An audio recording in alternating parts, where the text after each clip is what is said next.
to have my face off soon.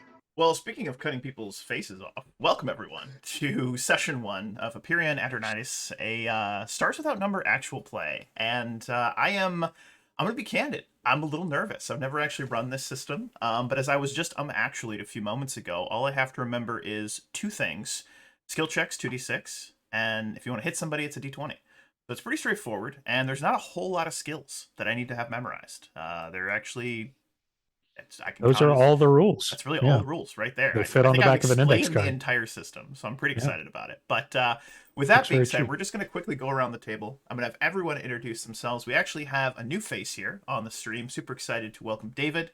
But we're not going to talk to David yet. We're going to go to an old fan favorite, pretty personal favorite as well. We're going to go to Zeb. So we're going to go Zeb, David, Matthew, Hex, and Blau.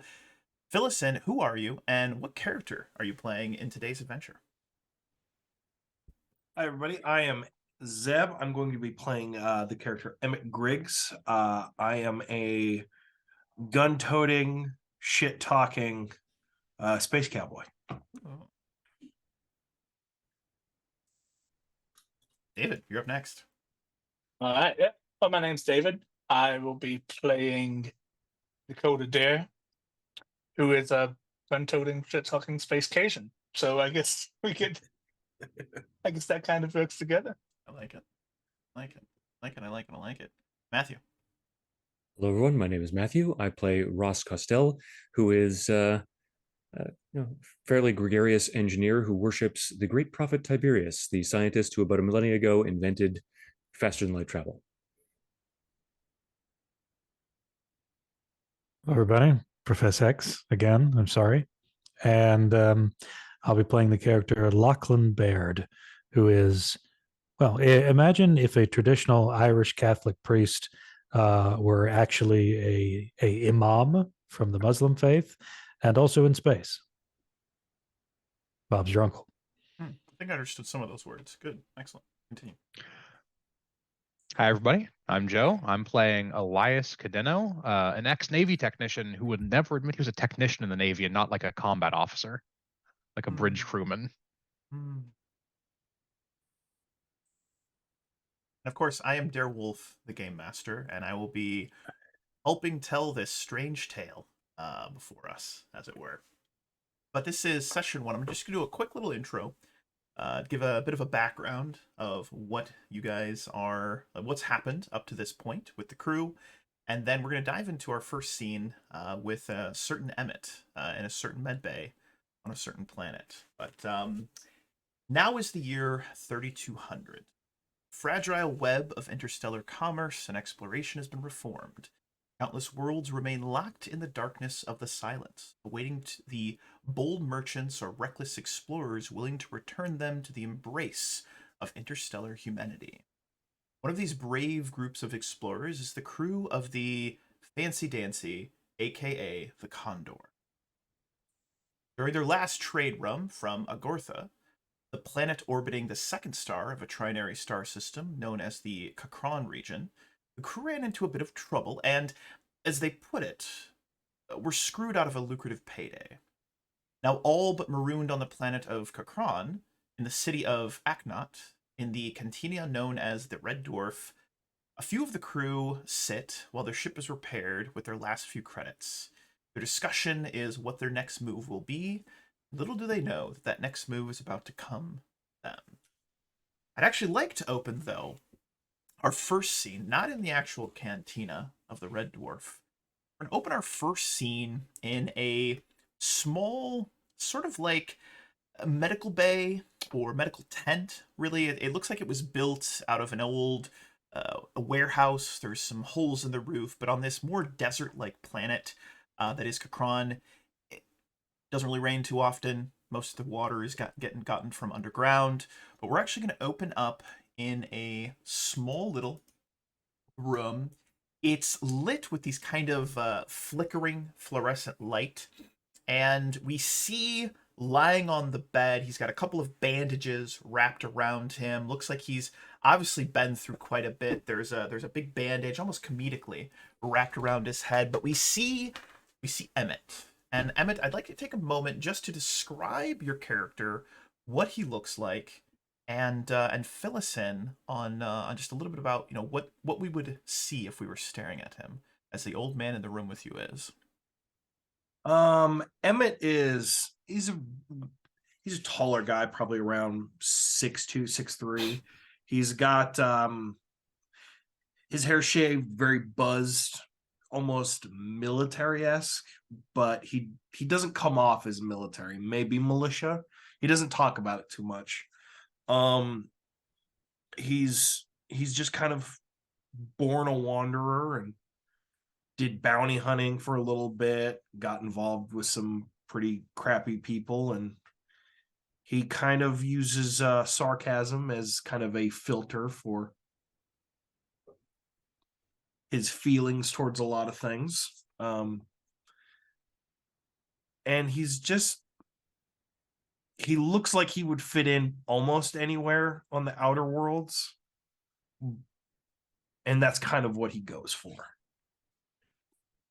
The last thing you remember, Emmett, the last thing that you remember is you were something about a back alley. There was a truck. It was on one of the planets in the system, a little bit more industrialized. Think a modern world, maybe 100 years in the future is the level of technology you were looking at on that planet. And you remember someone yelling at you to put the fucking box down. You said something in return, and the next thing you remember is a horrible burning sensation. Someone with like an Irish accent yelling to put more gauze into it or something. And then you woke up here. As your eyes start to open and begin to adjust, this one of the fluorescent lights above you is just kind of flickering, but it's mostly illuminated. And as your eyes come into focus and you start to adjust to that light, you look around and you see a old man with a very thin, sort of patchy-looking white beard. He leans over and he goes, "Ah, you're awake. You should be dead." Well, I'm not, because you're not nearly pretty enough to be an angel. But it does feel hard enough that it might be hell. You might not want to move too much. You took 2 slugs to the stomach. I had to put you back together like a puzzle of some sort. It was strange. Yeah, why aren't you dead? That's weird. Anyway, a couple of your friends dropped you off here, and weren't too specific about what had happened. If I may be so... What's that, Barbara? And you see this woman walk around the corner. They have a quick exchange. She says something about that they're running low on morphine. And he goes back and forth with her about it should be on the next supply ship. Just do with what we have. And she says, "All right, fair enough," and leaves. And he leans back to you, Emmett, and says, "If I'm not being too personal here, I gotta ask, what the hell happened to you guys?" Would you believe I fell down? Under bullets? Fell under my own bullets. Can I smoke in here? Free planet. And he's going to look for a pack of cigarettes that he does not have on Yeah. him. As you're looking for that pack of cigarettes, you see him reach over to an ashtray and take a lit cigarette, take a draw, and just blow it in your direction, and then like offer, like, "Do you want one?" Sure, old timer, I'll take one.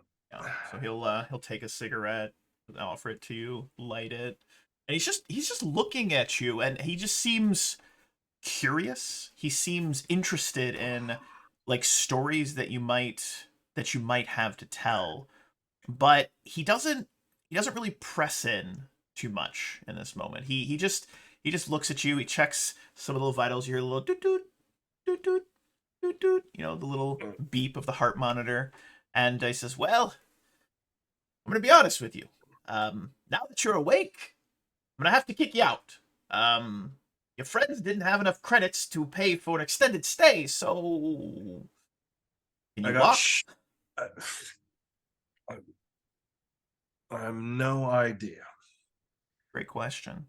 Great question. Emmett would then try to throw his legs on the other side of the bed, Mhm. stand up. Would there be I'm two actually gut going to have shots? you make a skill check here. I'd like you to roll a constitute. Correct me if I'm doing this. Correct me if I'm doing this wrong, Matthew. But I'm going to ask you to roll a Constitution survive. Okay, I need. Might also be exert. Or exert could work. Okay. Well, that makes sense. All right. Or Okay. let's do exert. Thank you. Thank you, Matthew. Okay. Sure. No modifier. And then you said Constitution. That's a 1. That is a 1.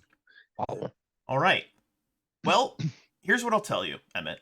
You go to sit up in bed, and you feel like something like falls out of you. Like you feel like everything's not quite where it's supposed to be. So you know how you can like sort of feel your insides, but you go to sit up, and it kind of feels like your insides are outside. It's the most excruciating pain you've ever felt in your entire life. What the fuck did you do to me? Oh, well, What like the- I said, you came in and you were, I had to put you back together in strange and unnatural ways. But with that being said, the pain should go away. Hey, Barbara, that morphine we got, bring the rest of it.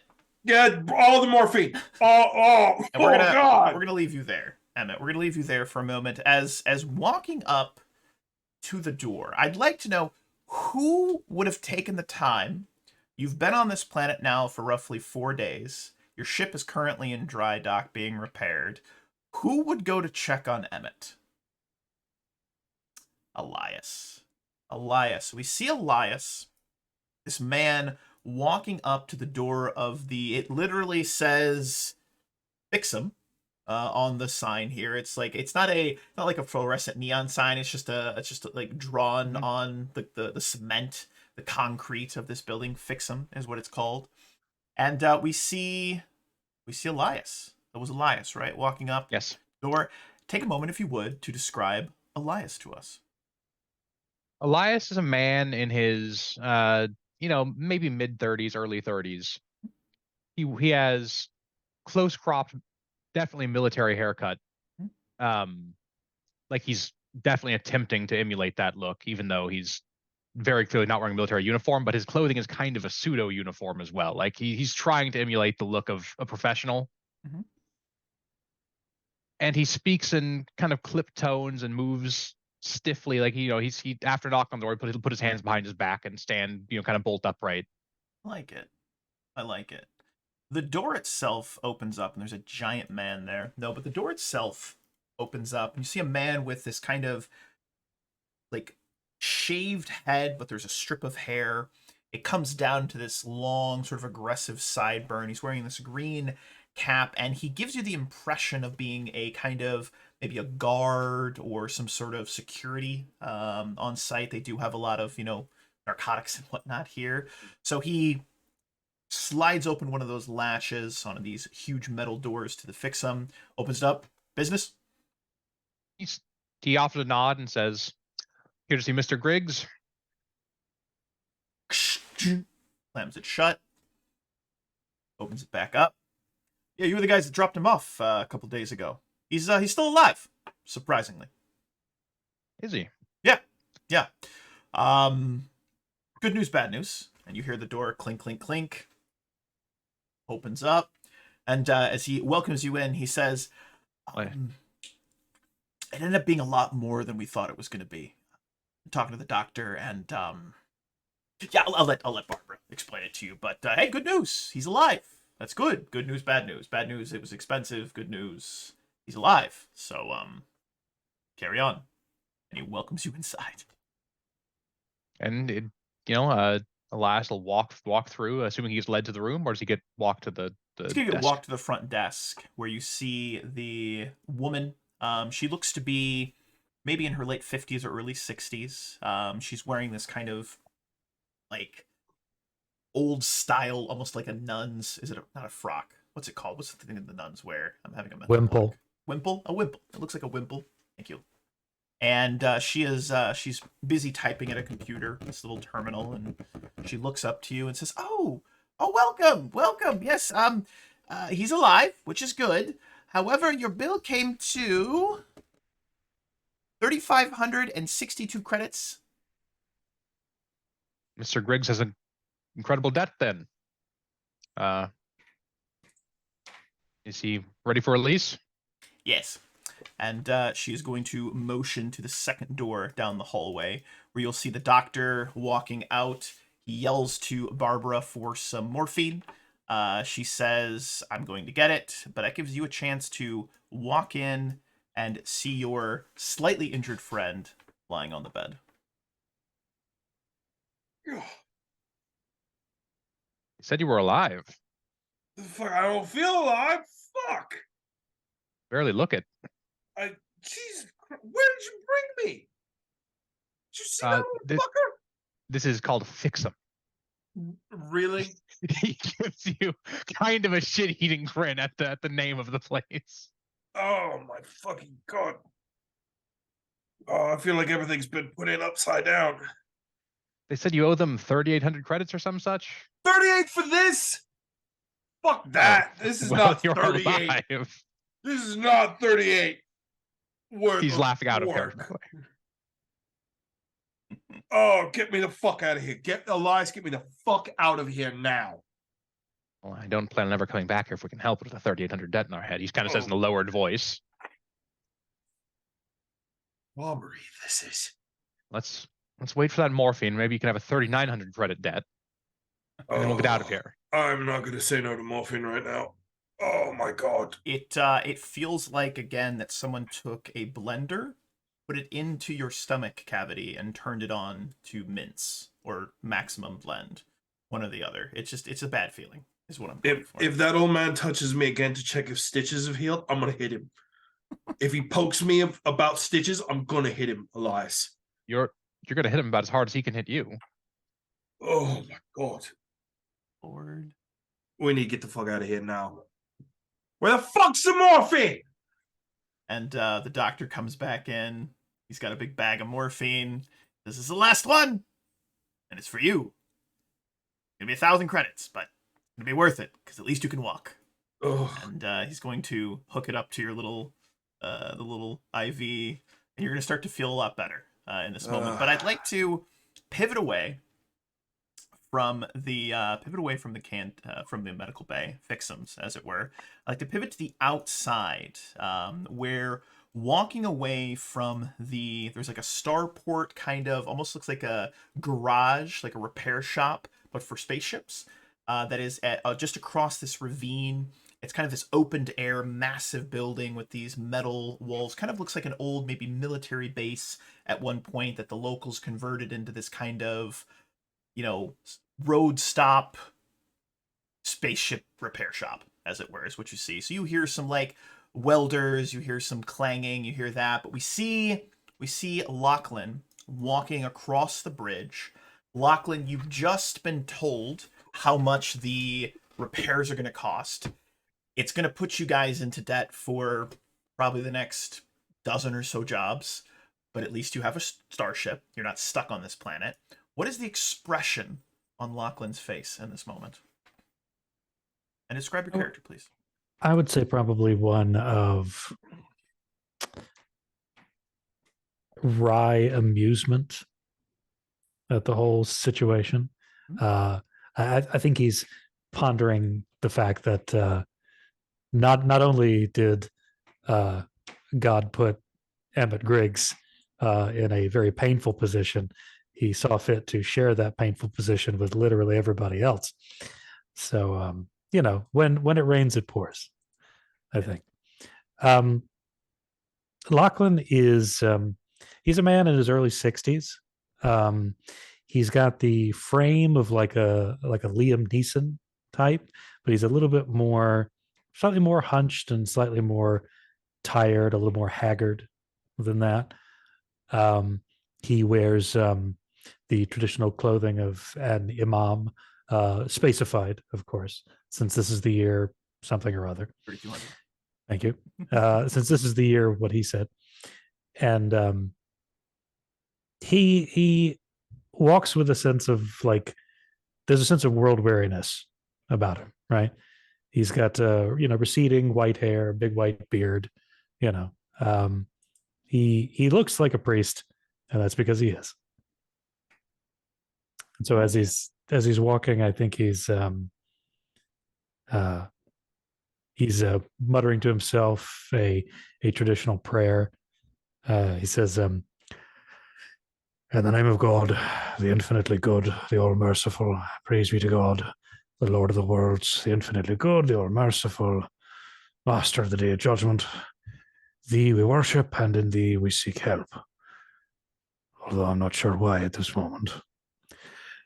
Guide us upon the straight path, the path of those on whom thy grace is, not those on whom thine anger is, nor those who are astray." I like. And as you're crossing the bridge, you notice this this couple. It's a male and a female, and they appear to be having some sort of maybe lovers' quarrel. It's an argument going back and forth. And I'm curious, would he avoid them altogether, or would he maybe just walk close enough to get a better idea of what the conversation is? How does Lachlan interact with strangers, is my question. I think he would sort of be unassuming about it. I think he wouldn't insert himself in the situation. But since he's walking around in sort of priestly garb, people tend to assume that like, oh, he can help us, or he has a kind or helpful word, and so he often gets drawn into conversations that he'd rather avoid. I like it. So you see the woman.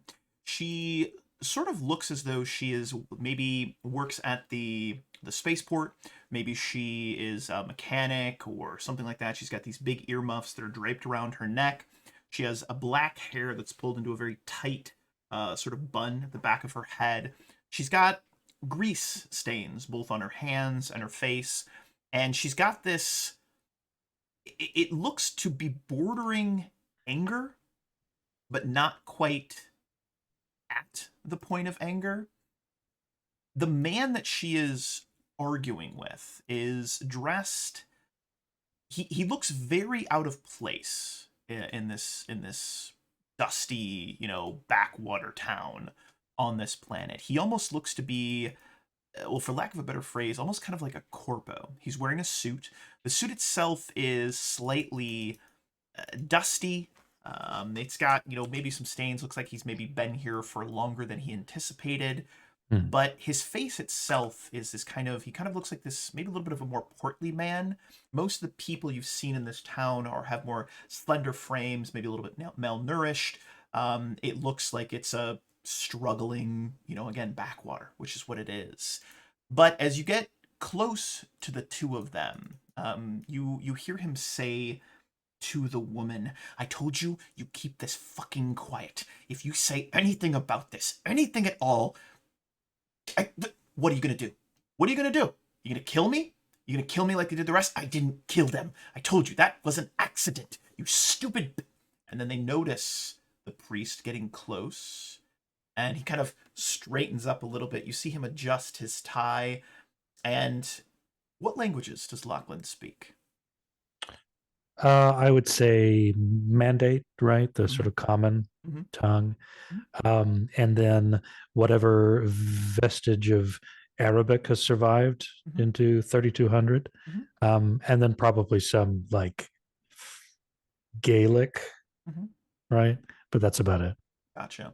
So as you get close, in a kind of broken, he looks like a priest, right? Like, so Yeah. people would know. I mean, yeah, it's obvious. So in this kind of broken but trying his best Arabic, he nods and acknowledges you, saying "Father," and then gives you the sort of a traditional prayer or just a greeting of some sort to you, and nods. The woman turns around and has that same sort of angered expression on her face, but it softens, and they both look like they're trying to hide the fact that they were just arguing. but they both just stare at you for a moment as you pass by. And I think Lachlan would sort of like, bow, tuck his head slightly, and say, "Wa alaikum salam," or Salam alaikum. forgive my, yeah. He says that, and then I say the response, Mhm. and peace be upon you. And then he would just sort of like, just try to, uh, elegantly, unobtrusively, kind of move past them, right? Not wanting to get involved with that conversation. Giving them sort of a weak smile. A weak smile. I'd like you to roll it would be wisdom notice. Correct me if I'm wrong, right? If you wanted to make like a notice check, is that based off of wisdom or intelligence? Wisdom is good. Okay. I'm going to have you make a wisdom notice check, please. Can do. Wisdom. 7. Okay. Fair enough. As you pass by the two of them, you notice the man's right hand has you can see that he's wearing a glove, but for the briefest of moments, as you go to pass by looking unobtrusive, you see him lift his hand up as though he starts to talk with his hands. It's almost like he's bringing it to a fist, and you see that glove sort of pull up, and he has his hand almost looks glassy, like obsidian for a moment, and it looks like it's almost like it's grown into his wrist. It's a very strange sort of thing. He almost looks like he's made of volcanic glass in this moment, not like nothing you've ever seen. But very quickly, as he's talking, his glove pulls back down. The end of his sleeve covers it back up. But it's just this briefest of moments you notice that, and they continue to have this kind of argument. Where would Lachlan be heading off? Now, I'll give you an idea of what's here. There is the supply store where you can buy odds and ends, items, supplies, food, water rations, etc. There is the cantina. There's fixums. That's pretty much it. Where would Lachlan like to go? I think Lachlan would probably head to the cantina. Yeah, I like it. And as Lachlan travels off towards the cantina, we're actually going to pivot over to the cantina. We are going to see a gentleman by the name of Ross. We're going to see a gentleman by the name of Dakota. We're going to see these two men sitting at a table across from one another. And I'd like the two of you to take a moment just to, let's start with Dakota. Describe your character, and then we'll go over to Ross. Tell us a little bit about him. What does he look like? Who is he? What's the second? Mute. Dakota's middling height, middle-aged gentleman. He's dressed in kind of biker jacket type get up with a flannel shirt underneath, and under that's a t-shirt. This is like I fucking care. And some generous in space. It's got a pretty prominent gun belt on him that's hanging from which is an old, obviously relic revolver and a mag pistol. He has shaggy mane of reddish hair starting to gray a little bit, and a beard that's about the same amount of shagginess. He's obviously seen some better days. Surrounded by like a halo of smoke pouring out of the cigarette that's in his mouth, and a large glass in front of him that has various odds and ends from his pockets in it. He's like, "No, I don't know how much this stuff is going to be, but this is what I have." Oh, now that was fucked up, Montfin. And as he Next says time that, I try, What? yeah, this is Dakota. Next time I try to do anything for anybody else, it's not myself. You just remind me of this. and giving a chance to respond, we see Ross sitting across the table from him. You've got 2 drinks in front of you. You've really spent pretty much the last bit of credits that you had. You maybe got a couple of credits left for maybe one more meal. But I'd like you to give a chance for Ross to respond to Dakota, and then I want Ross to describe himself, if you will. So Ross sort of leans forward in his chair over those 2 empty mugs of ale or beer or whatever swill they're serving at this institution. And he just sort of shrugs, smiles awkwardly, and says, You can't give up on it, man. I mean, what are we in this universe for if not to make it a better place, right? And the man who is responding to him is he's about in his late 20s. He has slightly shaggy brownish red hair that is contained under a baseball cap, tightly sort of clasped onto his head, shading his eyes. He has massive sideburns that run down to a relatively thick or robust chin, but it's really incongruous with the rest of his body because he's about 5'8" and quite svelte. He's wearing standard spacer coveralls that are oil stained and crumpled. He seems slightly disheveled, as if he has no real concern about his appearance. But he's got that little bit of joviality to him. It almost seems a little bit excessive, kind of like the aura or air of a televangelist, but not one who's particularly good. That sort of aura of faux joviality. It's like the good book says, right? The great prophet, he went out to the stars to bring them to mankind. Right? That's what we're doing. We're bringing the light of hope to people. And look where that all has left us. Our friend is in the hospital, or if you could call that thing a hospital. A ship is going to cost no telling how many credits to get fixed. We're just screwed, my man. We're screwed. We got to find something, and we got to get out of this system before they find us again. Listen, before man, it gets worse. It all works out. It all works out in the end. You're thinking too materially, right? You have to transcend. You know, we just like we spike out into metadimensional space, we rise to a higher plane of existence, just like the great prophet before us. That's what we have to do right now. It's not about the credits. It's not even about the ship. It's about just this, you know, people and the spiritual dimension of things. I don't know how many times I have to tell you, Ross, that's metaphorical. No one's actually doing any transcending. And we watch as Father Lachlan arrives at the table with the two of them having this conversation. Please continue. I would think that you, of all people, Father, would know that it is, yeah, right. You would know it's not metaphorical. It's real. We do it every day. I don't know. I have to agree with him. If I drink enough, I think I transcend a little bit, but not enough. Some people drink, some people get a hole drilled in their head. Either way, they see God. So I don't see what's getting so hung up about it. There's a long and storied tradition of using psychotropic compounds to elicit experiences with the divine. So I don't think you should be so dismissive of, spiritist liquors. Speaking of which, you going to finish that, Dakota? Fuck off. I was being polite. Back in my day, people just flogged themselves. I've got bad news. I don't know if you've heard about Emmett. I heard he's alive. Look on the bright side of things. No, that is the bad news. He is alive. Unfortunately, there's bad news on top of that. It's going to cost us quite a lot of credits. Credits that we don't have.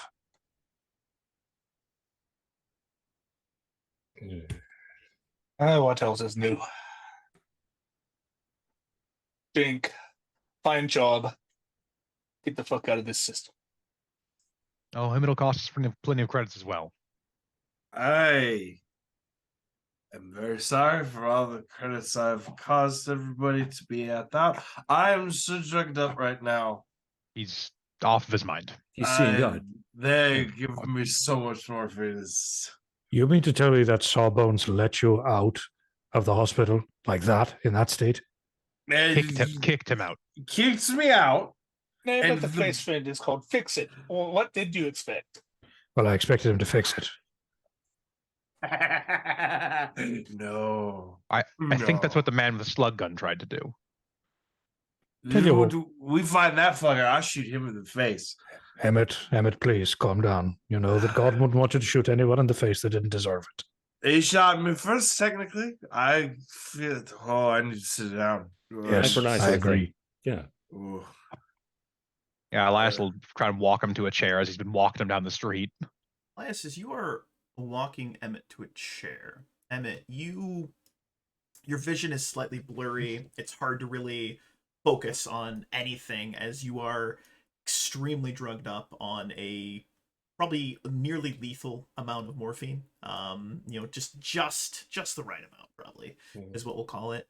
But as you stare over, you see that the sort of the farther into the building, near to the bar, there is a man with this reddish brown hair. He looks like the tavern keeper, the cantina owner, whatever you want to call him, the bartender. He is serving just a couple of patrons. But what you notice is over by this sort of staged like area, there's a single light, kind of like a little spotlight that's illuminating it. No one is actually performing in this moment. But for the briefest of moments, you see what looks to be this kind of chest. Almost looks like an ancient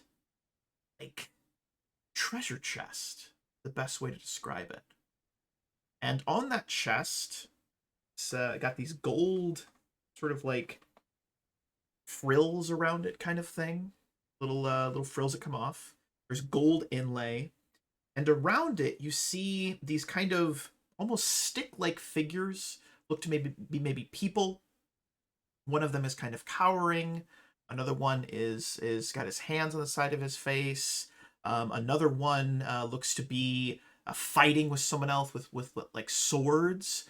And you kind of do a double take, and you see the lid of this chest open for the slightest moment. And in this moment, you think you see a kind of black, shadowy hand start to reach out. And this all takes place in the course of a second, maybe two. You blink a few times, and then it's gone. But I'd like you to, real quick, it's going to be difficult because you're really drugged up. I'd like you to roll a wisdom notice check for me, please. See if you noticed one particular thing about this chest. All right. You said notice? Wisdom notice. 7. Everything I've given you is what you noticed. And it disappeared when I started to finally... Saw it? It seemed like the light flickered for a moment. Saw this chest illuminated, the light flickered again, and then it was gone. The briefest of moments. Where did that go? There was a box. And it has... Give me a minute. There was a box. Older than shit. And it had some dudes on it. And some gold. And then a hand came out. And that's not there. Anyone that's feeling lucky, roll an intelligence no check. Try and piece together what the hell he's even talking about. This is likely nigh impossible, but maybe someone will roll insanely well. While they tried to figure that out, Emmett's going to just turn and throw it on the floor. The bar, you hear the barkeep say, hey, you have to pay for that cleanup. Give me a rag. Clean it up myself, but I didn't mean to. 7. Hold on. Once per scene, reroll a failed skill check, taking the new roll if it's better. I like it. I just want to see if I get a higher score here. Yeah, there we go. Not quite. Surely I got some of that. Doesn't ring a bell. Doesn't ring a bell Okay. at all. You're not sure. No, Emmett, you don't understand. You're in a bar.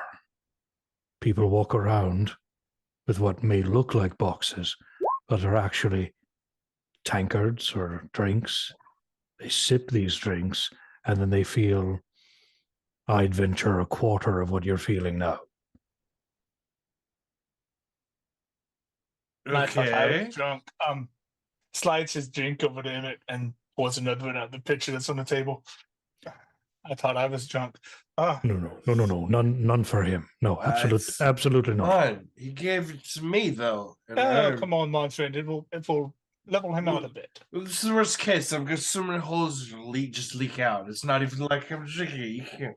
We're just gonna watch this happen. It's so good. I mean, if he dies, we're not at the credits. They didn't fix him. You raise an interesting point, my son. No, Oh, this isn't strong enough for anybody to die off of. Come on. Well, just mixed with the morphine, it might. That would be my concern. Also, Captain, I'm kind of concerned about the degree of investment that you have in the lives of your crew. That's distressing. You assume we're a crew anymore. Do you see how much we owe? That medical bill? Did you hear what the father here said about how much we owe the ship? Luck's got to turn eventually. Come on. What happened to the ship? My best bet is we're going to scrap it, and then we're going to end the rest of our lives here in poverty. That sounds about right. Wow, you're just a bundle of sunshine, Captain. That's just a lot of faith on your part too. Okay. Wait a moment. I have an idea. Ross, why don't you have the ship transcend itself and become a higher form of ship that actually works? We're going at it again, Earth thing. But Don't between us, to your faith. I don't think there's enough alcohol for that. do we have enough credits left to have a jump worth of fuel in our ship? These aren't even my pants. I had They money in my these. I For got fuck's nothing. sake, did they rob you too? You're kind of shit the ones you had on, Munfin. So Mm. glad you're not still wearing those. That's right. I don't recall you wearing pleather. I mean, the last pants were really ruined by all that blood. And by the way, Emmett, great job taking those bullets for us. I mean, that we better you than us. No offense. Yes, we did an excellent job. Yes, it's exactly what we pay you for. I less don't have a fortuitous scratch man would on. have died. That's true. And you still might. I love you guys so much. I love you too, man. Thank you. There is the telltale jingle. There's like a little bell above the door into this cantina. You hear that dingle dingle, and in walks in a, I wouldn't say middle-aged, think late 20s, early 30s girl. She has these kind of pink streaks in her hair that sort of contrast with the more dark brown sort of bob cut that she has. She is wearing a hoodie with a leather jacket over it. It doesn't look very comfortable in the kind of more deserty heat that you're experiencing in this small little backwater. But she walks in and she looks like she's looking for someone. It's not frantic, but it's definitely ardent. She looks purposeful in this moment. You see her rub the back of her neck, almost like a nervous habit. And she looks around, and then locks eyes on a man that is leaning against the bar on the left-hand side of the bar. I ping you guys down to where it is, down here. Yep. And he's got a backpack, long hair. He looks kind of more like Asiatic features. He's been nursing the same drink since only Ross and Dakota were sitting in here. And his patch, he's got almost like a spacer suit that he's wearing. The patch on it, the insignia, you guys recognize it as being from the Merchants Guild, which in this particular system is the kind of, they're who you go to get anything. They run all the supply routes, they run all the trade routes, anyone that gets anything, this is the conglomerate. This is the organization that basically runs the entire system, maybe even the entire sector. We're not even actually sure how far their influence spreads. But normally their crew don't end up on a backwater like this, so perhaps that's something interesting to look into. But you see her lock eyes on him. He locks eyes on her, raises his hand, and she very quickly makes her way over to him, and they kind of slip back into this little private area. There's a little curtain. It's mostly open into this back area, but you see them slip in, and for the briefest of moments, you see a man wearing a kind of orange space jumper, a big sort of space suit. He's looks to be of African American descent. He's got black short hair, and you see that he's got a. He looks almost crazy as you walk in. He's got his hand up on the right side of his face. He's doing one of these, but as soon as they cross the threshold in, you see him stop, kind of rubs his temple, looks over, and then you see him close that curtain in this moment. The bar seems to watch all of them with a kind of strange curiosity. When I say strange, I mean these people are acting weird in this moment. There's only two other people. They look to likely work at the space repair shop. You see one of them slide a little bit closer to the other one. They're whispering to each other. The bartender comes over, and they're all just kind of whispering. I'd like to give everyone a chance to maybe listen in on this conversation at the bar right now to see if you can hear what they're talking about. So I'm going to have anyone that wants to roll a wisdom notice check just to see if you can overhear what's being said. Not too difficult. They're not really trying to be quiet, but see if you guys can pick up on that. I would also like to slap my hands on my thighs, stand up, say, well, suppose we're going to die here. I'm going to go get a drink. He says, giving the crew a meaningful look and walking over to the bar to be closer. Mm-hmm. Yeah, if getting closer makes a difference, Dakota would probably do the same, trying to definitely not be noticed since you said authority figure. But definitely go see if you couldn't pick up a little bit of whiskey from the bar, quote unquote. The traditional Midwestern parting gesture, slapping your Well- knees and saying, "Welp." Exactly. How do I roll the thing? I'm seeing like I have the drop down and all that. I'm not seeing like a button said- to roll it. Wisdom notice? Okay. So just go to the character sheet, take it Oh, off editing mode. Oh, off edit. Okay. Yeah, and then you can click each of the skills and it'll roll it for you.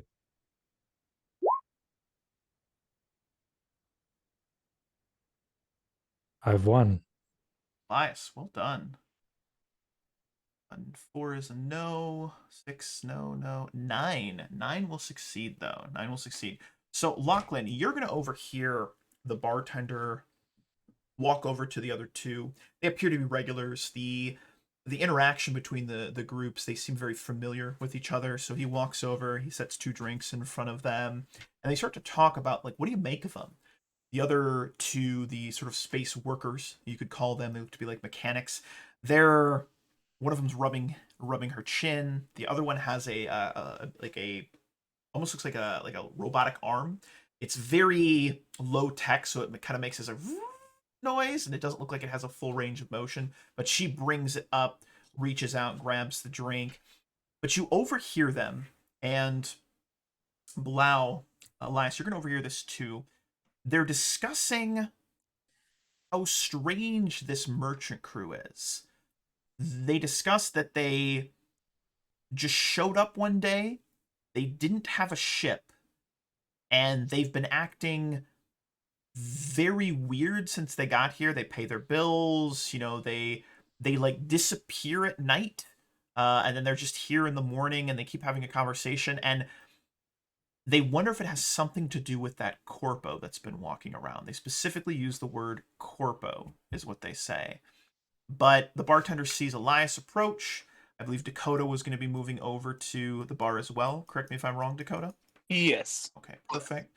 We Dakota move over to the bar as well, but he walks over and he's like, all right, so what can I get you? But you're the guys with the broken ship, right? And the dead friend? Oh, he's the one that threw up. Right. Dead friend and the crippling debt and all. Yeah. What can I get you, my friend? Your finest, cheapest liquor, my friend. Minus cheap. Those things don't usually go hand in. Right. I get it. So he's just gonna take this very dark looking bottle. Sort of looks like at one point it might have held like turpentine kind of thing. He'll pop the cork, do little shot glasses, pour a couple of shots for you, put it down, and leans in like he wants to have a conversation, takes Dakota's order as well, likely the same thing, but he leans in like he wants to have a conversation, and then he leans back. Then he looks like he's thinking for a moment. And then he just kind of freezes in place. Like he's literally just like as though time has frozen. He goes to bring his hand up and then he's just frozen. Elias gives a look around like, what the Yeah. fuck? It's just that strong. That or is it just he's not moving? Is he? Is anybody Looks else like moving? it. The two others sitting at the bar also seem to be frozen in place. And from the curtain, where that man who was shaking his hand next to his face, wiggling his fingers and rubbing his temple, you hear this kind of, we gotta go back to it. We gotta go back. Julius, calm down, Julius. Stop it. Stop it. We can never go back to that. Whatever the fuck that thing was. We can't. Gotta go back. Gotta get there. You don't understand. Fucking in my head. I can fucking hear it screaming. I can hear it screaming. And they seem to be trying to calm him down. And every time he says, I can hear it screaming, I can hear it screaming, he starts to get more and more intense, more and more upset. You hear the woman, you hear the man, you hear them both trying to calm him down in this moment, but it doesn't seem to be working.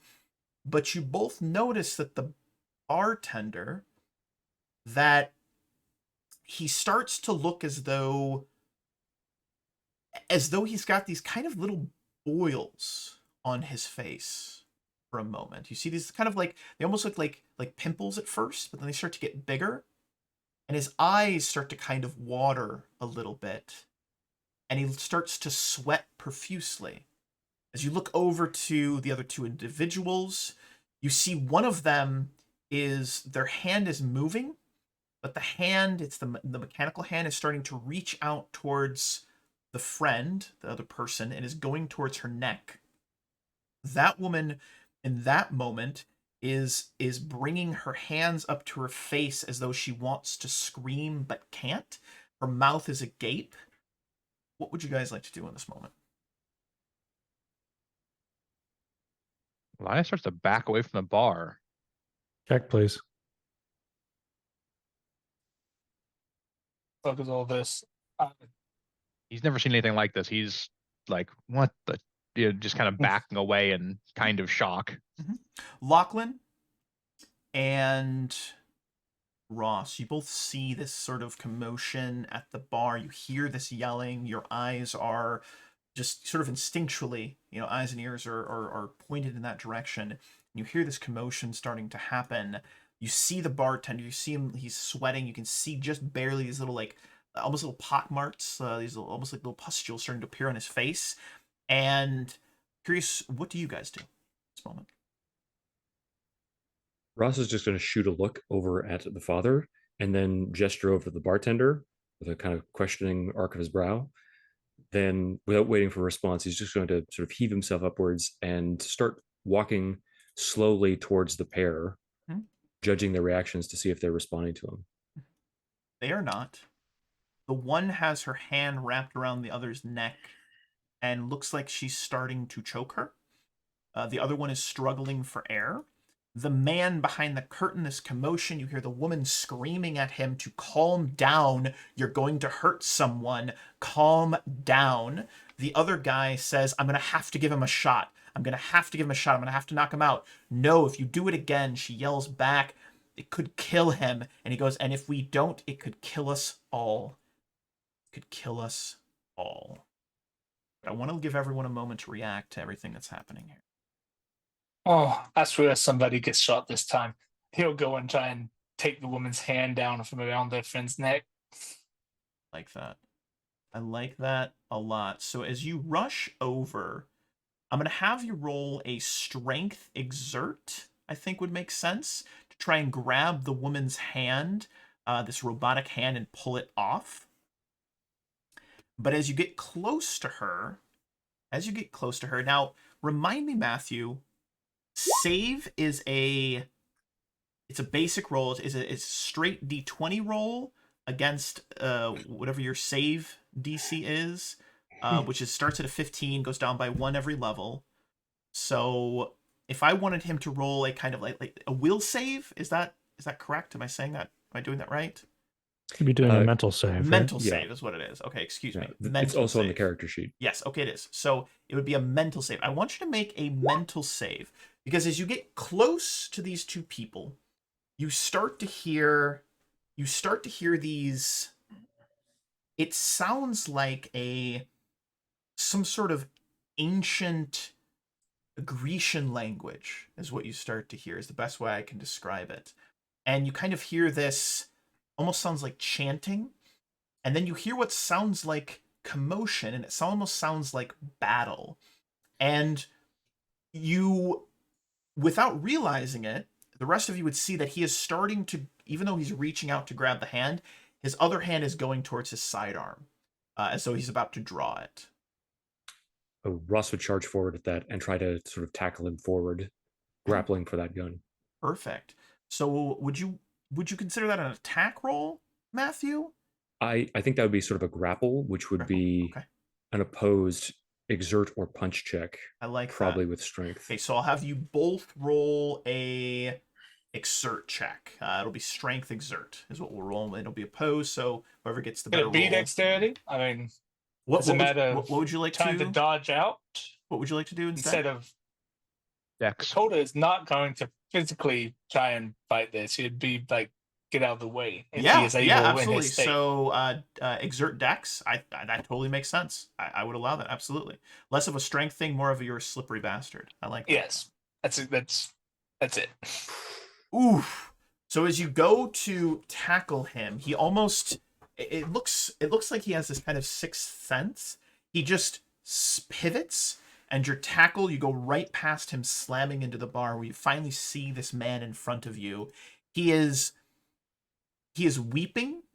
It looks like he's frozen, like he's trying to resist it, but it's as though his mind has been like locked in place. Anyone else want to react or try and help in this situation with everything going on? Yeah. Elias, hearing the further context from behind the curtain, strides forwards and throws the curtain back and says, are you causing this? What's going on? The girl looks over. She looks terrified in this moment. And she screams, "We've got this, don't worry." Give him the shot. The man with the long black hair and the Asiatic features. He's got this almost comical hunt-style syringe in his hand. He takes it, and it looks like he's about to stab it into the man's heart. The man sitting there, you can see this kind of blue, orangey glow is emanating from his eyes.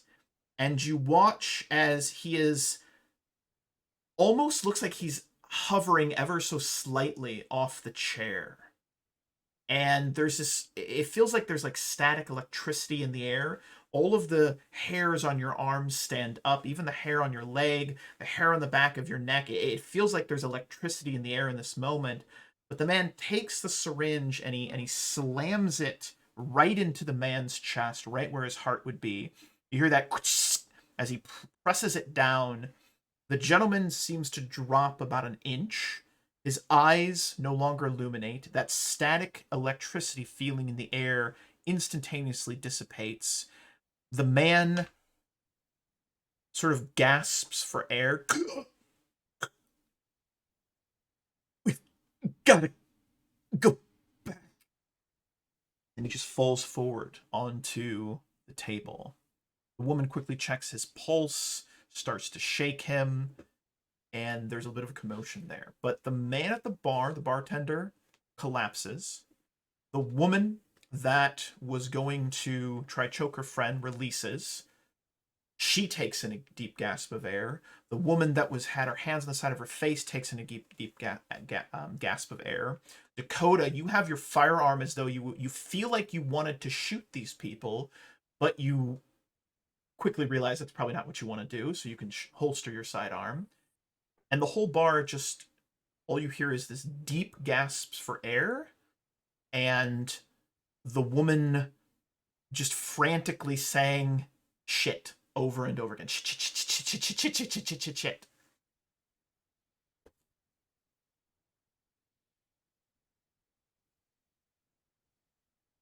Elias gives the two people left, and I assume she's acting like he died, right? That's what you were alluding to. Okay, he looks at the two people that are remaining in the booth and says, "What was that?" Nothing. It's nothing. None of your fucking concern. All right, just nothing. Close the fucking curtain. The man walks over, grabs the curtain, goes to slam it in your face. If as much as you can slam a curtain, just slide it back in place. Yeah, Elias shakes his head and steps back. Yeah. None of my damn business. What happened? Just a crazy psionic man over here. No big deal. So Okay. it wasn't the booze. Okay.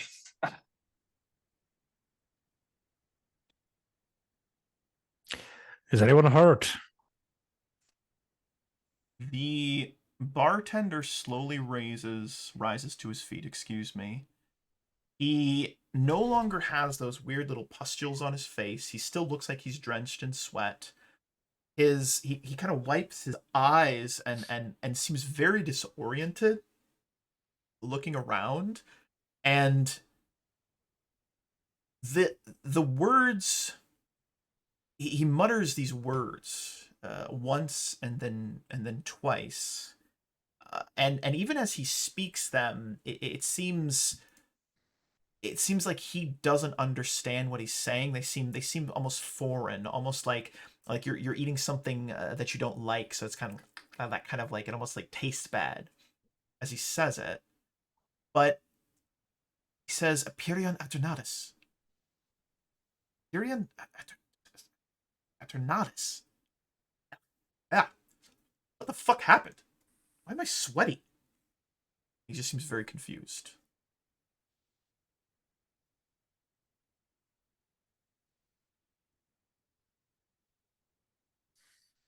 That's the title card.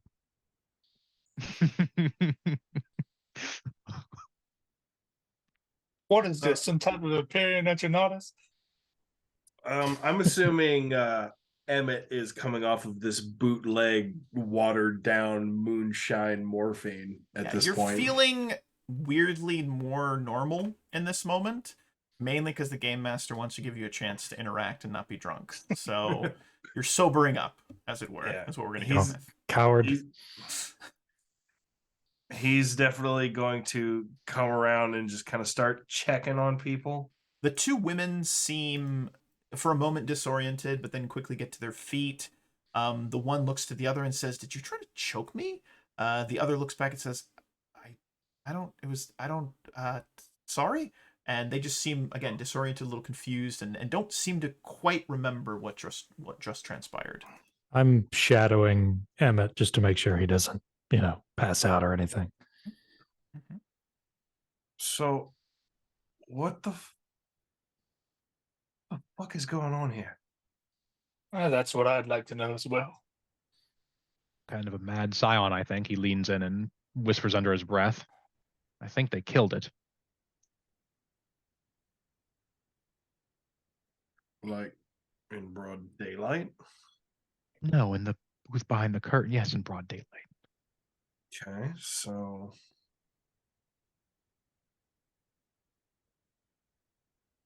Was that audible enough for Lachlan to have heard? Yeah, I mean, he moved over to talk to the group. Okay. Then I think Lachlan would go and approach the curtain, and he would go to knock on the curtain and then realize that you can't You would have got you would have got a full hand on your coat, what the fuck are you doing? That's all right, Emmett. I'm just going to see if they're in need of last rites or some kind of service. They like to have just made me shoot somebody whom I did not want to shoot. He's doing his job. You religious types, I do not get it. Oh, fuck. Okay. You know, as much as I'm for helping people, Father, rogue feral psychics, that's not something you want to mess around with. So maybe that's not the best plan. I think he's just a corpse now. Yeah, but the metadimensional patterns of his mind are actually still coursing through higher levels of reality as we speak. Don't give a single spotted shit about his metadimensional patterns. He's a child of God, as we all are, and I'm going to see that he's taken care of. All right. Do what you feel you need to. So go to the curtain, go to knock, realize you can't do that with a curtain, and then just kind of like thwap at it. Like a cat. Sort of, yeah. Just You like, paw at a toilet paper roll. yeah. Excuse me. You hear the telltale signs of someone not sobbing, but just crying, not necessarily even from sadness, but just pure stress. It's almost this kind of manic tears. And she's just saying, what the fuck are we gonna do? What the fuck are we gonna do? Where the fuck is he? He's supposed to be here. Where the fuck is he? Like, we have to talk to him, all right? We got to get back. We got to get back. We got to get back. We can't tell anyone. We just got to get back. We got to get back from this. She says that over and over again. The man is telling her to, like, stay calm. Stay calm. Stay calm. He'll be back shortly. Eric will be back shortly. He's gonna get this all worked out. We're gonna get a ship. We're gonna get the fuck off this planet. We're gonna go back. We're never gonna talk about. We're never gonna have to think about what happened. And she's like, "But he's dead. He's dead." Does Lachlan open the curtain or just? I think at this point I would part the curtain slightly and just like keep a hand up and just say, "Excuse me. I don't mean to. Well, I do mean to interrupt, I suppose. Was wondering if you needed any help with your friend." The woman whose eyes are glistening with tears looks up. There's this kind of indignation on her face, and she says, "I don't know, Father. Bring someone back from the fucking dead?" Well, Allah has not seemed to have granted me that power, but at the very least I can ease his passage into the other world. She looks as though she wants to protest, but I think this would be a good moment for a roll. I'm gonna have you roll a charisma talk check. And Got it. Would you say this is related to negotiation or diplomacy? I would, yes. Okay, just noting that. Mhm. And you said charisma. Mhm, mhm. Cool. Okay. Yeah, so she looks at you, and that indignation seems to fade away, and it's replaced with an almost desperate hope. Did you say you're a priest? I mean, you look like a priest. You've got like the clothing of a priest. I am an imam, yes. Yeah, I don't know what that means, but yeah, could you maybe if you say a prayer, yeah, a prayer could help, right? Prayer could help, right? The man with the long black hair he's got his hand the whole time just in his face in his hand, just palm. He's just slowly shaking his head like he's just given up. But she's like, how does it work? What do we need to do? Do I put hands together or how does this work? Is she going into shock? Just, let's all, I think that would be fair, just to clasp hands with each other. Yes. Take my hands. Well, whatever you feel is. Just take my fucking hands. And I'll do the thing where I put my hands, like folding them over hers and hold on to it that way. And I'll say, God, our master, you are eternal life and everlasting peace by your essence and attributes. The everlasting peace is from you and it returns to you. our sustainer, grant us the life of true peace, and usher us into the abode of peace. Glorious and bounteous one, you are blessed and sublime. Escort this fair being into God's garden, with the trees in their prayer, the birds in praise, the first blue violets kneeling.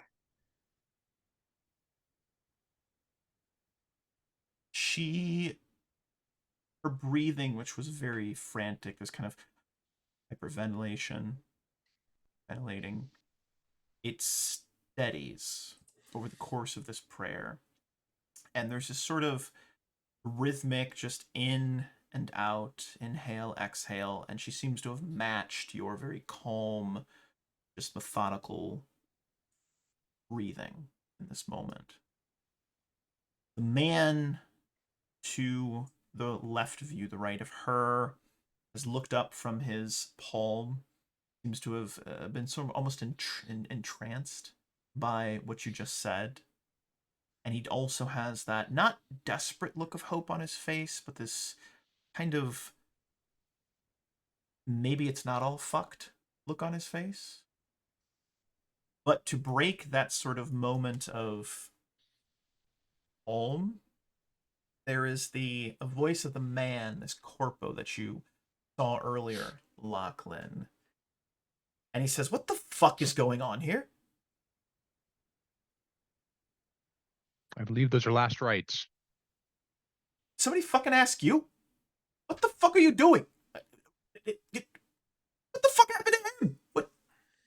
I leave for fucking 10 minutes and you fucking... What the... And he just starts to just swear and curse.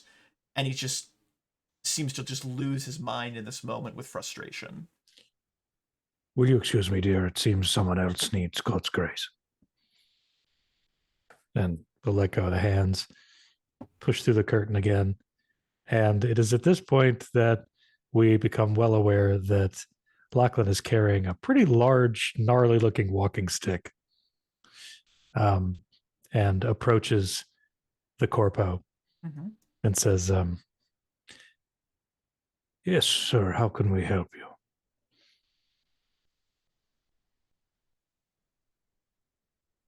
He's going off. He just seems to be almost out of control of himself. Like he's just, something has snapped inside of him. And he just keeps saying over and over again, "What the fuck is going on? I told you guys to keep a low profile. I'm finding a way off this fucking planet. Don't worry about it. It's gonna be fucking fine, but you had to fucking go, and we told you to keep him out of the public." And just going on and on and on. And it's almost as though he doesn't see you standing before him, Lachlan. Did you say a way off this planet? The mention of a way off this planet, that string of expletives, the string of just being condescending, yelling at what you might assume are his crew. He stops. His hands are up. He's been shaking visibly, his whole body. And he sort of turns on a dot, bringing his hands down. "You have a ship?" I happen to be the captain of the most freshly repaired, onlyest jump-capable ship in this dock.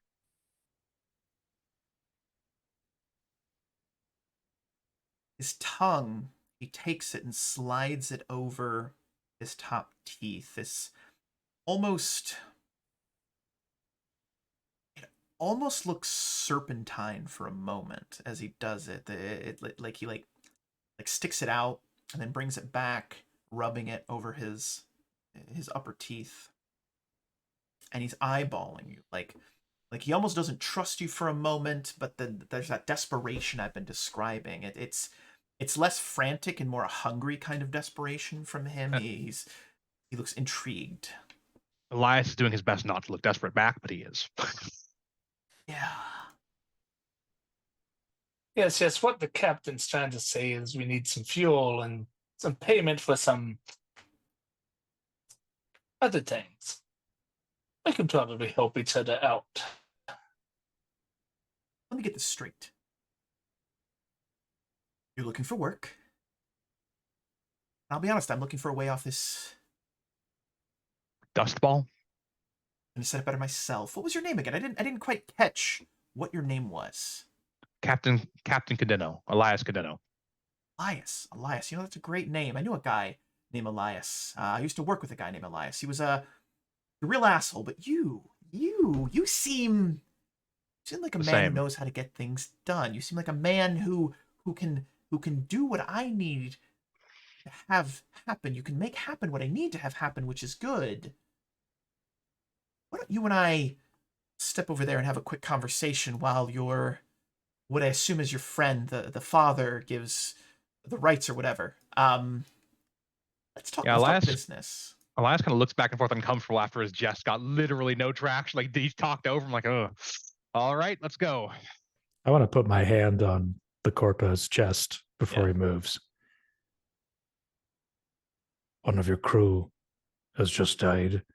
Do you have anything to say? Any last words? Any polite gestures? Anything? Father, the cheapest currency in this sector is human life. He's replaceable. Captain, I want to grab him. have something I want to grab discuss him with. by the collar. Stops. And Lachlan's not a strong guy, but he's like an intimidating sort Mhm. in a way, right? Mhm. In the way that all authority figures can be, I guess. And he pulls him up and he says, "No one is replaceable. Everyone is unique and worthwhile in God's eyes. That's what I used to think. And then I met you. Now I'm not so sure." Father Lachlan, we might be seeing God's eyes before too long if we don't get this job. Yeah, don't antagonize the one with the credits. Let's not do that. He gives you the most marmy grin. It's all teeth. Just kind of. Look at this Wayland Utani motherfucker. Friend, you're as desperate as we are. Let's not try each other's nerves. Well, tell your friend, Mr. Father here, if he lets me go, no nerves will be tried. I think he already did. Yeah, I would have loosened my grip very slowly and Very just slow, let him go. let him go. Well, go with the Steve. Go with the Don't God. try. It's Just fine. walk away. He's gonna turn and just come like face to chest with Emmett, and just Emmett just kind of steps out of his way and goes to the father. Go to walk over behind the father. And He's a kind of pretty whisper, well liked one among we- the crew. We can always shoot him after he pays us. I cannot move my my token, by the way. What? I can't move his token either. I can move everyone else's though. I can move his token. Oh, you've turned it on drunk mode. I see. Oh yeah, I was gonna wander. You should have control of it now. I had plans. You should I have was control of gonna it now. go explore. Apologies. It moves two squares in random direction after you put it down. Drunk mode. Changes the orientation of the battle map every 20 seconds. So I'd like to stay Fuck. with the father and the rest of the crew for a moment, and then we're going to pivot over to Elias and the Corpo, as it were. So Ross steps forward and he kind of takes a little tentative glance inwards with a degree of trepidation towards the corpse over which the other two are probably still sort of standing. He looks back at the father and nods with a slight grimace. Yeah, that's that was good work. You were right. You were right about that. Thanks for that. Well, we of the old faith do know a thing or two. It's valuable to listen, even if you're too busy transcending. You know, I don't insult your Yeah. religion. Please stop mocking mine. That would be very nice of you, Oh, son, Father. you gotta lighten up. If we're not allowed to make fun of each other's extremely tightly held beliefs, then what's the point of this? well, the point is transcendence, but hey, I guess that's not what you believe. All That's right, is fine. there anything that's cheap and available in terms of alcohol? I need a drink. Yeah, Elias has 2 shots sitting on the bar that got left there. I'll down them. Well, you can take them both. Well, yeah, Careful. Um, Last time I drank some of that, I like almost shot somebody. I'm still not sure that was the man in there. Yeah. Oh, is anyone concerned about the fact that we might be taking on 3 crazy passengers? Yes. I'm going to go and I'm going to go listen and make sure the captain doesn't undersell us. Yep. Emmett is pretty much kind of posted, listening behind him to the father and Ross, but he has hand on pistol and is just watching Corpo and Elias. The 3 of you that are by the father and the father as well, Father Lachlan, you overhear the 2 that are in that little private area behind the curtain. You do hear them talking about a ship. He's going to try to take us back there. It's not worth it. We've got to convince him to just take us home. That's what you overhear them talking about behind that curtain. But as we pivot over to a small table, Corpo sits down. He again, he looks a little grubby. Looks like he's again been here for far longer than he anticipated. He's likely been wearing the same suit for a week, 2 weeks, perhaps even 3. So he's got a little bit of sweat stains, etc. But go ahead, Elias. yeah, Elias doesn't exactly look like super trim and proper either. Like he looks a little bit gaunter than he would like, and he's, probably 5-10 pounds underweight at this point after the string of bad jobs, and his his pseudo uniform hangs a bit loosely on him, but Sure. Of course, we watch as he sits down, and he's got that same kind of shit-eating grin on his face the entire time. But he sits down and he slouches for a moment, but then he straightens himself back up. One of these. He doesn't have a beard. He's just like rubbing the side of his face. Straightens his tie, adjusting it. It was a little loose. He says, "So you're the captain. Got a couple questions, just a couple questions that I need to ask you, obviously prior to even really considering your crew and your vessel for this particular job. I mean, again, I know my pickings are slim, but it's got to have standards, right? In business especially, you've got to have standards when it comes to doing business with other people, and I'm sure as a captain of a vessel, you understand that, don't you?" I understand our pickings are equal. 1. Like you. I like that you're straight to the point. I like that you don't mince words. That's good. That's a good thing in a captain. Decisive action. Forward, ever forward. Forward to the fucking as I was saying, I need a ship. I need a ship that can take us, well, first and foremost off this planet, which I assume your ship can do, correct? Unless the techs have lied to me, it can make atmosphere. That's good. That's good. That's good. That's good. It's good. It's got to drive, right? It's got to drive. It can jump, right? How far can it jump? How many jumps can it make? How deep into deep space can you go? There's You'd give him the rundown. He listens. He might try and oversell it a little bit, but not a whole lot. I'd like you to try to oversell it. He's given him the Millennium Falcon rundown. Yeah, I'd like you to oversell it a little bit. It's not gonna be too difficult of a check, but I do want you to make a Talk. charisma talk. Do a charisma talk. I like that. Is there any help I can give him on this? Hey, I don't need it. No. Damn. Never mind. That is 13. Holy crap, The that's fast- amazing. Made the Kessel run in 12 parsecs, my friend. Yes. You describe your vessel, and you probably give the impression that it's bigger than it actually is. You have the impression that it's probably faster than it actually is, but you never actually say how big it is. You never actually say how fast it is. You allow him to do most of the talking, and you don't correct him if he's wrong. That's what you do, and you do a brilliant job of it. It's as though you have done this countless times, Elias, as the captain, discussing terms, payment, etc. When it comes to the topic of payment, this man offers you a ludicrous amount of credits. I'm not going to put a number on it because I want your mind to maybe wander a little bit as players in this moment. Two things about this number, Elias. It is such an insane amount that it would not only wipe your debts clean, but set you up to where you couldn't retire, but you could probably take a year or two off and just travel. And 10% upfront standard? 5%. 5% upfront, and the rest when the job is done.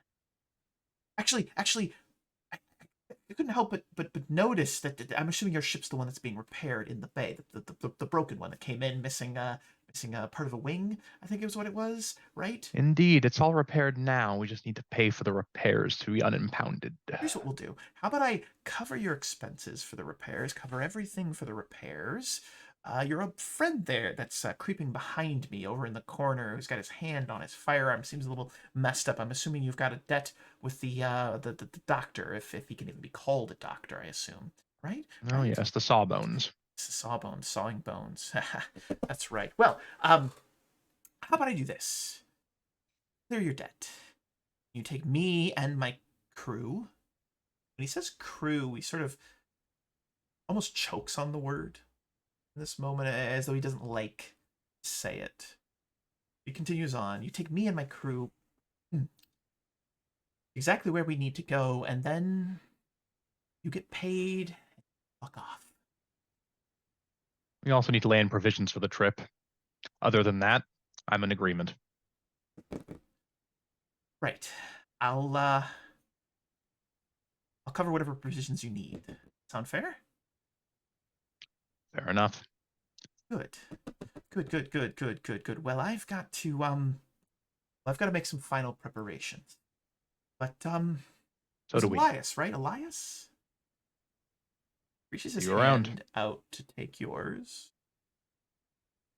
His hand is ice cold, like just freezing cold. It almost hurts as you take it. So like ice cube cold in a desert.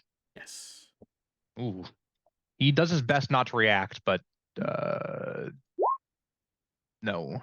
He's like, Is this the gloved hand or the ungloved hand? This is the ungloved hand. Okay, just want to be sure.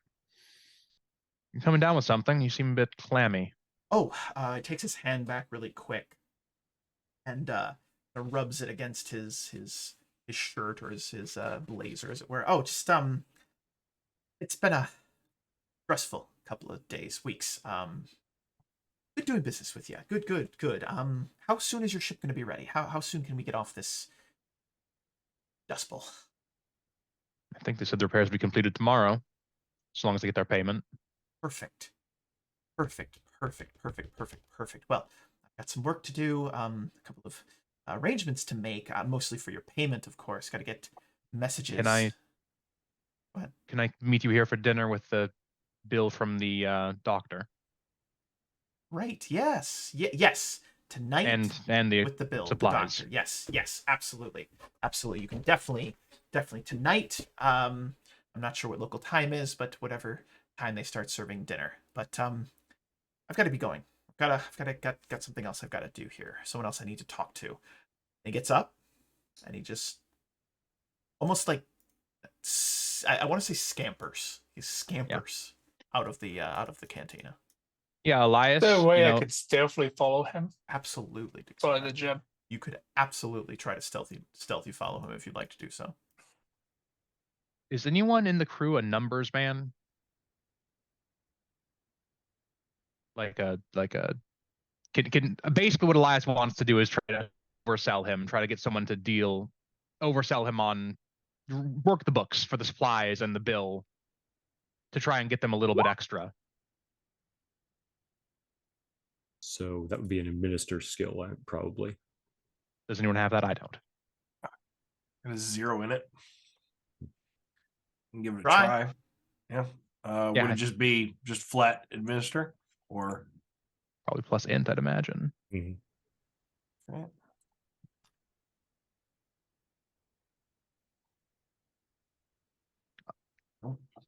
Elias is going to look at it and say, "We're not giving this to him."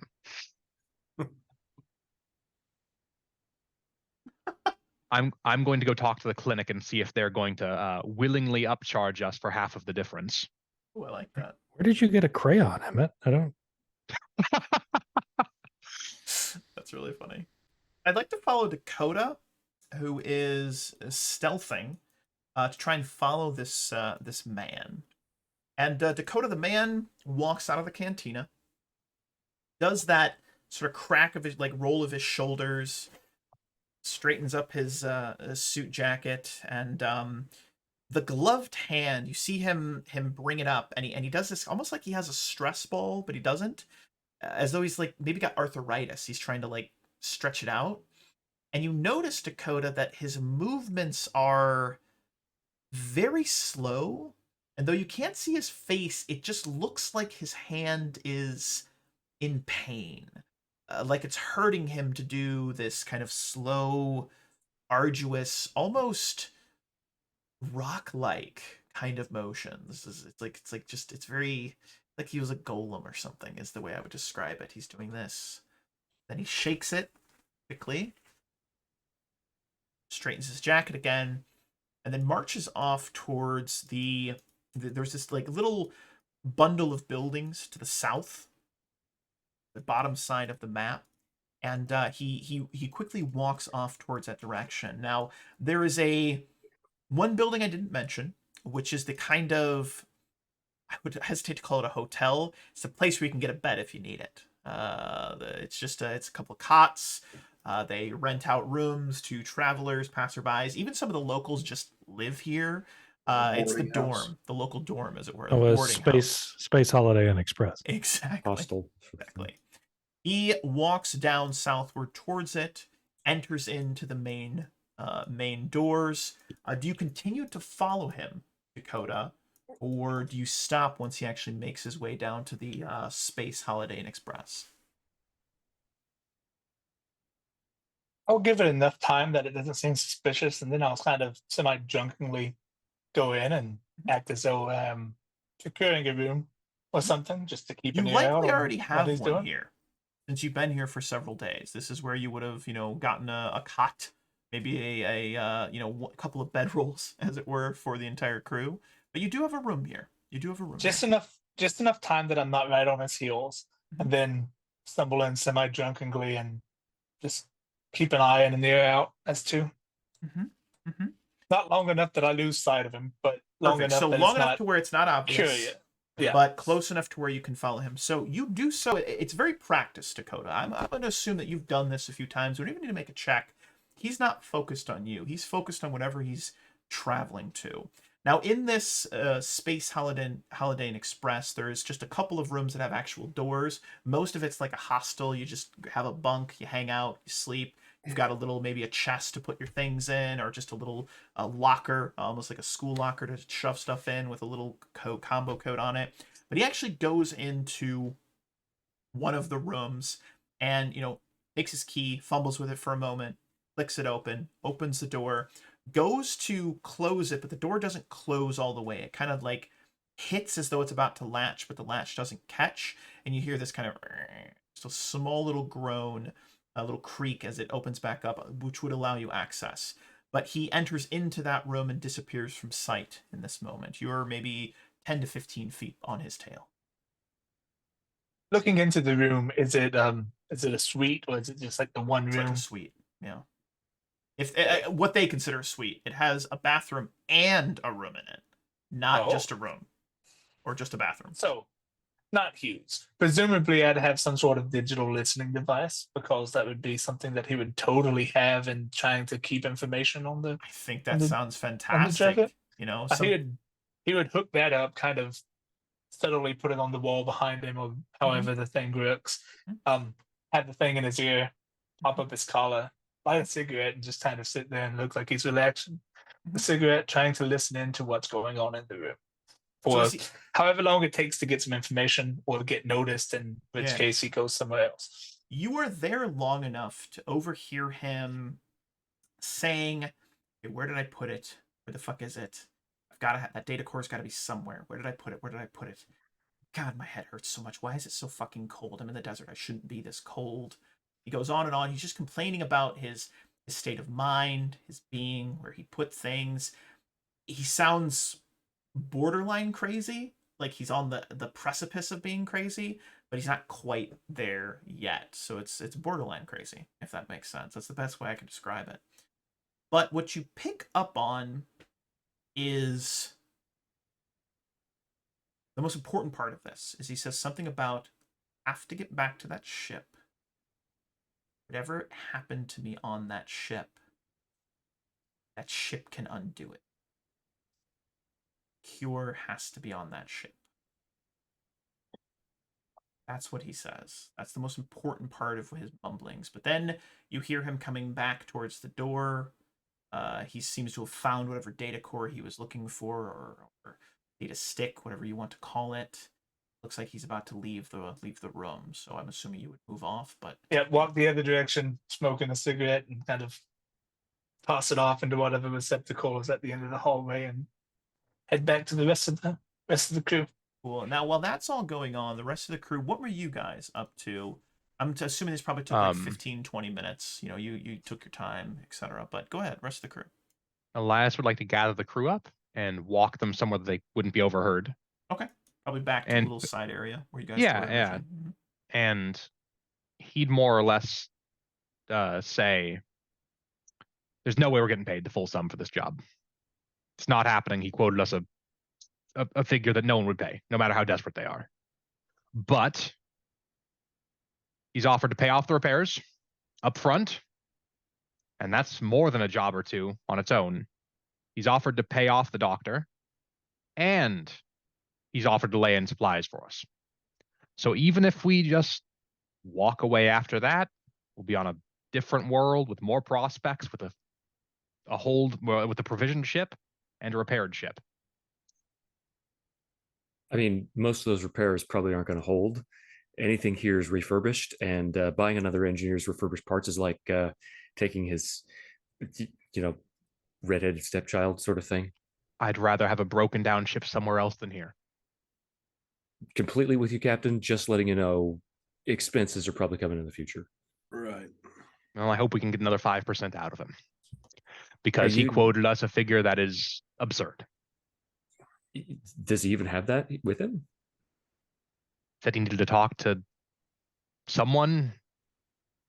Out of character. Is fast-like communication a thing? It is not.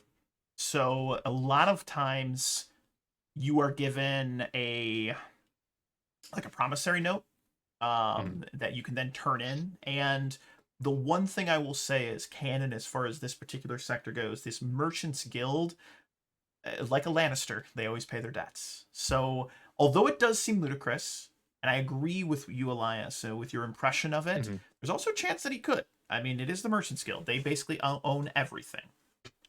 They're richer than God. All right. Correct. God he'd go on gets loans from them. All right.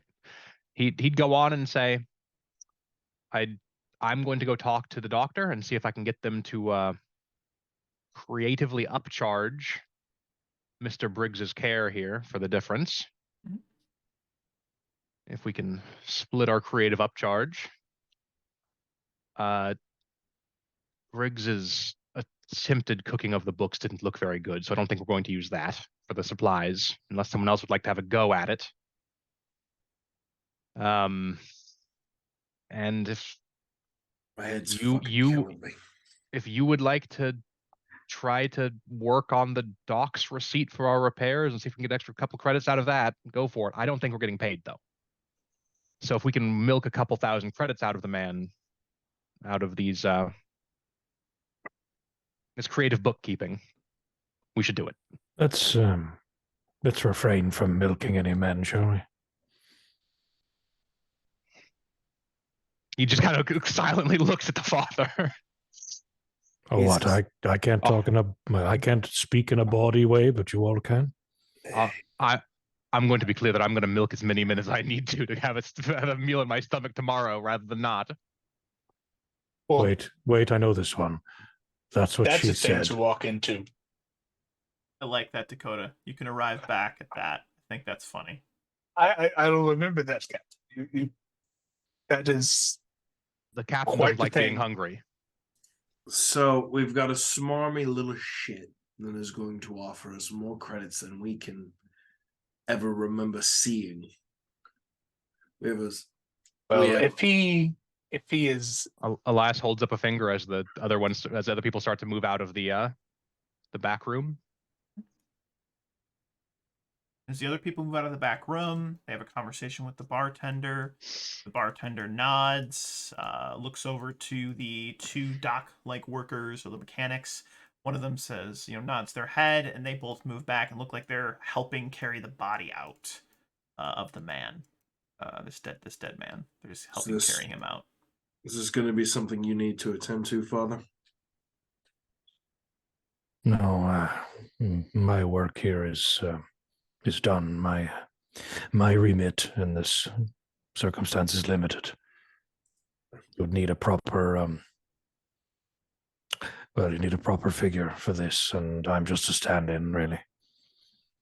I don't exactly know the procedure for dumping a body in the sand. Just wanted to make sure. Neither do I. The two mechanics carry the body out. Man with the long black hair follows them. The woman stops at that kind of the corner of that entrance of the little hallway where you can exit out of this cantina, as it were. And as she does so, she turns back, looking at the crew. If he tries to get us to go back to whatever the fuck that thing was, don't do it. It's not worth it. What are you talking about? Just Back to what? whatever he promised you. It's not worth it. Just take us home. Just take us home. Take that under advisement. She's gonna leave as well. What the fuck is going on here? some ship, the reason that he is well, whatever the fuck he is, as he is, he wants to go back. I say we take him, get paid as much as we can, and then abandon his ass. I think abandoning him would be very good for our future prospects. He's actually mercantile guild. If listening to him talk and We can't the other fuck chick with the there. mob. That's the only thing I'm the going other to chick say. there. Is we cannot fuck over the mob if he is with them. Because I refuse to call them a merchant guild. Anyways, Mr. Ross, Sir, do you think you could do anything about that? The engineering bill we owe, the mechanic bill. well, I can Make come it up look with a list real? of parts that would be reasonable. Cooking the books is not exactly my specialty, but I can make it seem plausible based on the damage we suffered after taking that Reaper battery hit. I don't think he's a mechanic. In fact, I don't think he's seen an engine room in his life. He's going to be flying. No, he's just He's a going to have smarmy to.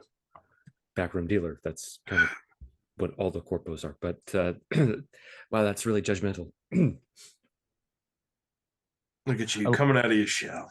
Elias kind of raises his hands and is like, if you can get me a list of parts, I'll try and do it myself. And I'm gonna pass it around to make sure you guys can't see anything wrong with it after I do. I'm going to go talk to like I said, the medic. Yep. And everyone else do as you're going to do. Captain, I know this isn't really my place, but shouldn't we talk to those two officers of his? That was my plan.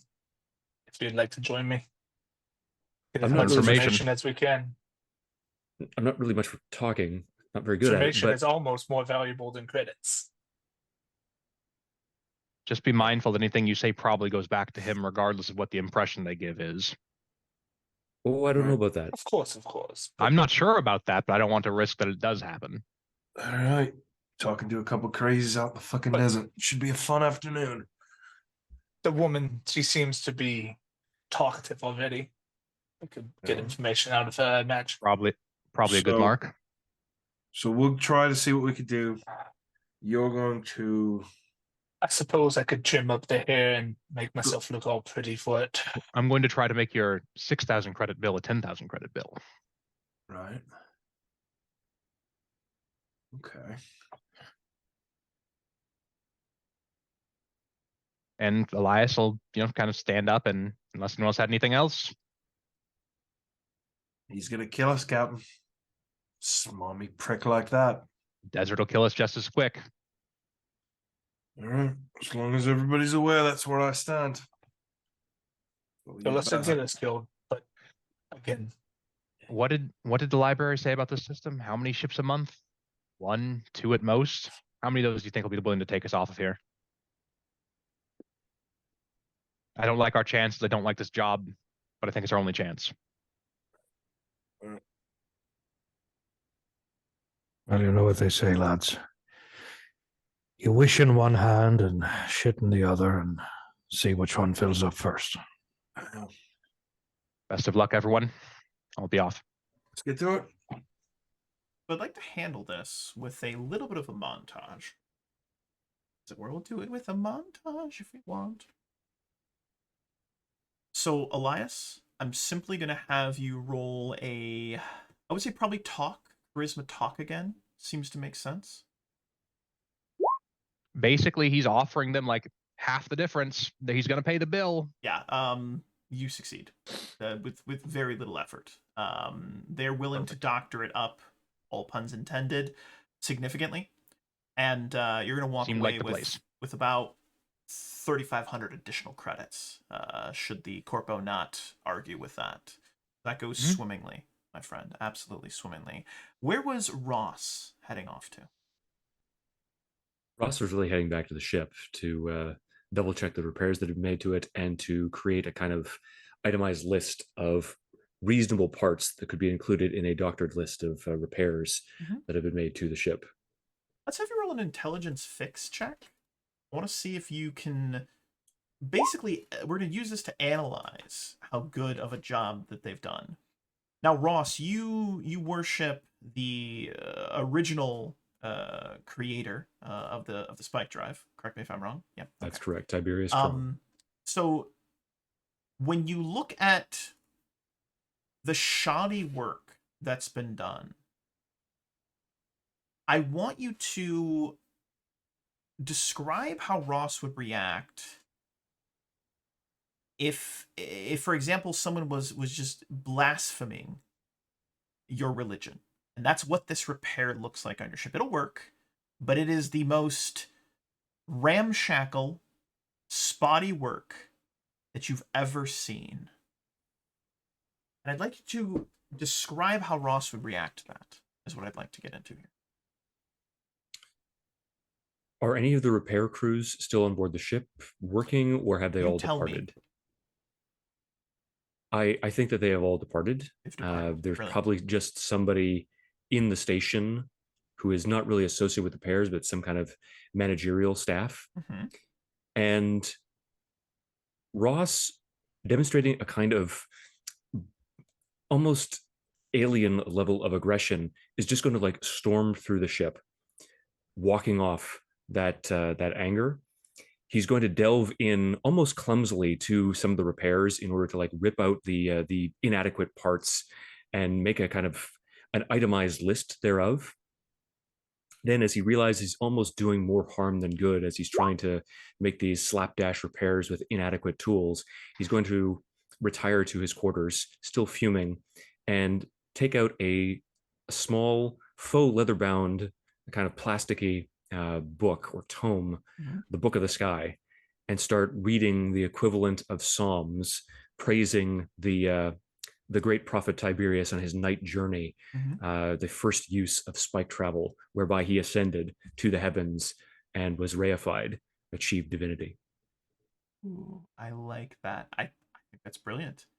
Absolutely brilliant. And what I'm going to do, Ross, just going to give all of you at home there just a quick glimpse, quick glimpse of what the ship looks like. And Ross is in his quarters and is saying his prayers, daily prayers, as it were. And does it calm you, Ross?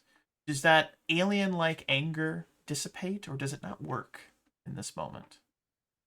It certainly doesn't. Certainly doesn't. So you're angrily praying. That's like most prayers, anger prayers. I like that. It's filled with invectives, curses, and the raining down of hellfire on those who have so horribly mangled this vessel that seems almost an abomination that is surrounding him because of how badly it has been defaced. I like it. Efforts.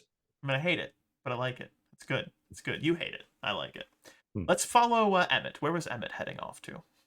Emmett was going to go with Dakota to try to talk with these people and try to get any information on what the fuck is happening.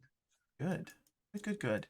So you see that you actually see as you exit, you see the two dock workers or mechanics returning from Fix It, obviously having dropped off the body to the only place in town that will accept it, more than likely. And they're just, talking to each other. You overhear them saying how weird that was, and yeah, that's why they don't fuck with psychics, etc. They mentioned something about maybe things were better before, like better after the scream, and it's kind of a back and forth sort of thing. But they pass by, and you don't immediately see the crew. You don't immediately see the crew, but as you guys are perhaps looking around, trying to locate where they've traveled, you hear this popping sound, which you very quickly recognize as the sound of a firearm, a projectile-based firearm, something like a solid firearm, like a slug gun or something like that. And it sounds slightly muffled, like it was likely behind a building or something, but you hear just one distinct pop.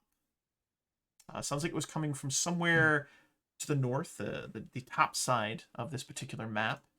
And yeah, what do you guys do? Being as Dakota regularly uses a revolver, that type of thing, it would rush toward the sound, trying to cause one pop does not sound too good. It'd rush toward the sound to try and catch up with what's going on. And Emmett would definitely follow, hand on his laser pistol, just trying to keep up and figure out what the hell's going on. So you guys move up. There's like an old, almost kind of looks like a tank or some sort of like military vehicle that's been repurposed into it's a huge tank. Think like Land Raider 40K style. Like it could fit like several families inside of it. It's been reconditioned into kind of a little like storage area. Almost looks like a little warehouse. The doors are open.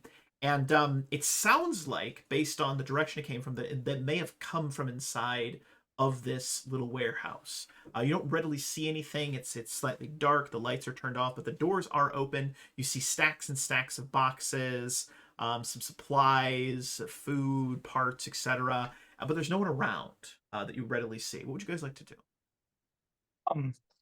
Dakota would draw his own revolver and kind of give communication via eye motions and hand motions to let's clear this place, see what's going on. And this is this the inside of the tank, or is this the inside warehouse? of the tank? It's like it's been converted into a warehouse. Is it dark in there, Yes, or are there any the lights are off?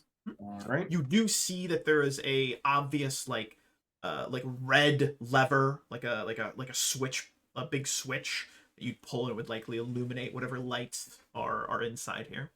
I have low light goggles, so I would like to pull those down. Ooh, you're fancy. Yeah. As you put on your low light goggles, and it's kind of this like greenish kind of color, almost like a night vision-y kind of thing. As you look in, you see again, there's just stacks and stacks, almost like kind of maze of boxes. But you notice that there is a leg sticking out as though someone is laying flat on their stomach, sticking out roughly 20 feet in. There's a small kind of like pallet it's still wrapped in this almost looks like a netting kind of thing wrapped, but just from behind on the right hand side you see this little foot sticking out, and it's it's kind of a gray, it looks like a gray pullover suit. What you see, it's the gray leg, and it kind of looks familiar, almost like the same color that man with the black hair was wearing. I would whisper to Dakota. I would just say one prone, and I'd give him like where it's at in the room. And I would draw my laser pistol.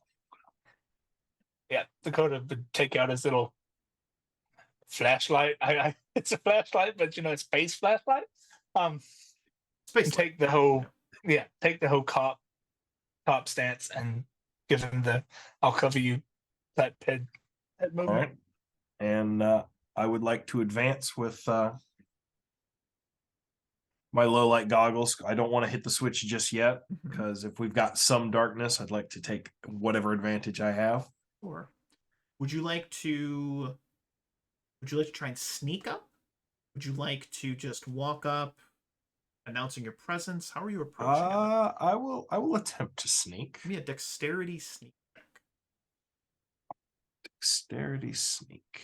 You want to argue intelligence, like you're being smart where you're placing your feet. I mean, that's what I like about this system. Correct me if I'm wrong, Matthew. Like, you can argue, if the GM will tell you what role he wants, and then you could argue and be like, well, I'd like to do it this way, and this is why I'm doing it this way. Like, you could pick a different skill, perform a check. Correct me if I'm wrong. Under certain circumstances, yeah. So I would call for a dexterity sneak. If you have a different way you'd like to try and accomplish stealthing. Dakota has the general direction on what this is. I would be trying to look with my goggles as much as I can. Is there any chance I could use notice while I go up on this? You know what? Yes. Do a wisdom And notice Dakota check would instead. absolutely not. Dakota would absolutely not put him in the light of his flashlight either. Okay, I like that. So you're not necessarily trying to be sneaky. You're trying to be very alert to your surroundings. I love that. I think that's a great check. Go ahead and make that check. Absolutely. And is that notice dex or? Yep. You can do notice dex. I'll allow it. Yeah, absolutely. That makes sense. 7. Relatively simple. You don't see anything. You don't see anything, Emmett, in this moment. It seems very quiet. There's no sounds, no boots. No clanging, not someone, bumping into a box. There's no commotion. No one's rummaging through this man's pockets. It's just quiet. You heard that single pop. It's been quiet since then. Kind of getting a feeling of it's all clear, but not completely. He would definitely motion Dakota further up. How close have you gotten? It was about 20 feet away from you. How close have you gotten? And you said it was kind of a maze of boxes that got to it, and I could only just see. It's like a little, like, imagine there's like a maze of boxes, but there's kind of like a line. It's narrow, but you could see towards the center crate, and you could just barely see that foot and that pant leg sticking out from behind it. Since You'll I'm have to not weave being slightly, but you can right. you have a clear sight of that. Since I've not been highlighted with the flashlight and I'm using my goggles, I would like to be kind of off to the side where I can see the body, but I'm not. Even if the lights get turned on, I'm not going to be the first person you see. Perfect. You skirt Kind of around, ambushed. head on a swivel. You get into a position where you can see the body in full. It is indeed the man with the black hair. There is a large hole in the back of his head. He has his backpack looks to have been very quickly rummaged through, and there's a number of papers, some clothing. There's a little water bottle. Looks to be metal. Almost looks to be like military in style. And there's a fucking bullet hole in the back of his head.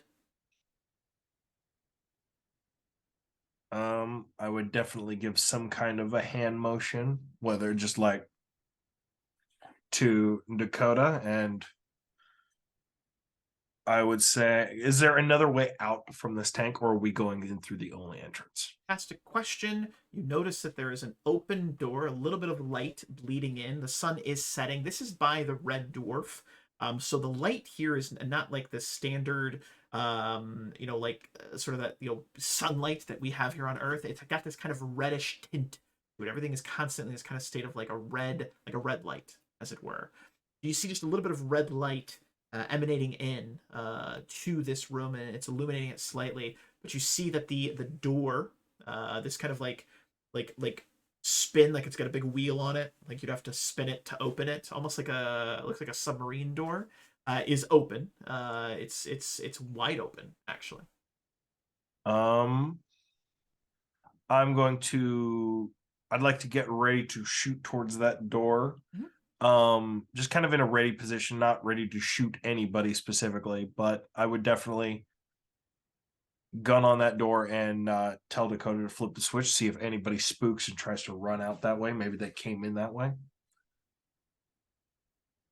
Dakota will move back toward the switch, making sure to keep relatively in cover and reach up and pull the lever.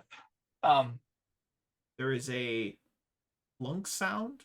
You hear that like buzzing sound of electricity, starting to illuminate some of the lights. There's a ching, ching, ching, ching, ching as these big overhead lights. It's tall. It's about 15, 20 feet high. There's and just before they start, I would pull my so you don't get blinded. So I don't get blinded. You're a smart man. Good man.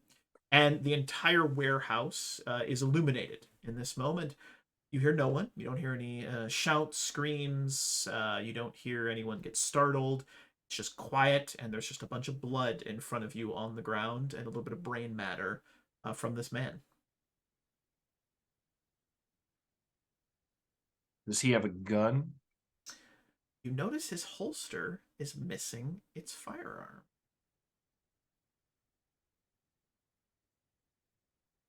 Okay, what check can I make here? I want to see if he did it and somebody stumbled onto him. Is the angle Angle, possible? I'm not even going to make you make a Yeah. check. This is something you can tell. He got shot in the back of the head. Yeah, Okay, executed so- as suicide. no way, yeah, it was an So execution. somebody ripped his pistol out and shot him. It looks like somebody ripped his pistol out, shot him in the back of the head. All right.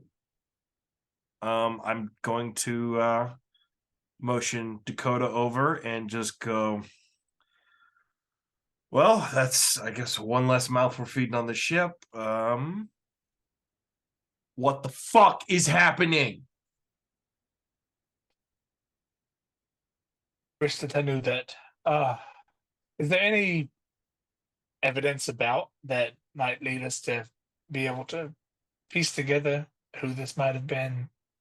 All of the Why? paperwork that is scattered, you recognize it as being these are prized possessions. They wouldn't normally. They look like they were ripped out of a larger book. So if anyone's ever seen shipping, like ship charts, like maps of like riverways, etc., they've got different coordinates, locations. You can see where the buoys are. Everything's labeled. So if you were traveling and just using a chart, you'd know it precisely, roughly where you are as you're going up or down a river or sailing along the coast, etc. These are star charts to the local region. Several are missing, though. As you quickly start to look at them, it's piecemeal.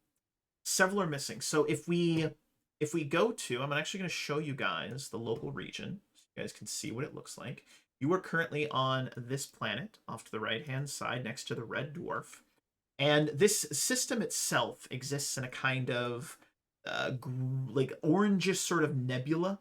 Likely at one point there may even have started to form a fourth star, which is at this point something very uncommon, but a 4-star system. This is a trinary star system. But the bottom, imagine if you're looking down on the top of this particular solar system, right? You look down, you cut it into 4 slices. The bottom corner, so if you go north, south, east, and west, the southwest corner of this particular solar system, those star charts, the map, those are missing. There's like a chunk of the star chart has been taken or stolen. having been operating in this system, I assume that we've been operating in this system in Dakota probably even before that in his smuggling days. Do we know what's in that quadrant, or Nothing. is it nothing as far as Empty we know? space. As far as you know, it's empty space. Yeah. It's not empty. There's something there. Yeah, you don't steal You don't steal empty store nothing. maps. No, you don't steal nothing. And you don't murder a man for nothing. Well, that depends on who you are, but most people do not. So somebody just killed one of our passengers, robbed him for what anyone else would assume is nothing. But we both know, after what's happened in the past hour, there's something to this, Dakota. There are no coincidences out here. No. It's definitely something. Dakota's going to take the time to respectfully cover the body, close the Yeah. eyes, that kind of stuff. See if there's anything else of Yep, search him. See identification, if they didn't. value. Because this is the guy that was with the that was like in a merchant guild's jumpsuit, right? Yeah, his Okay. ID badge is also missing.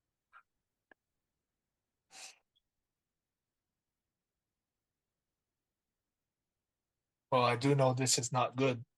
No, this is not good at all. I am going to go to the door that is open, and I'm going to check to see if there are any tracks. Fresh footprints. They look to have been booted.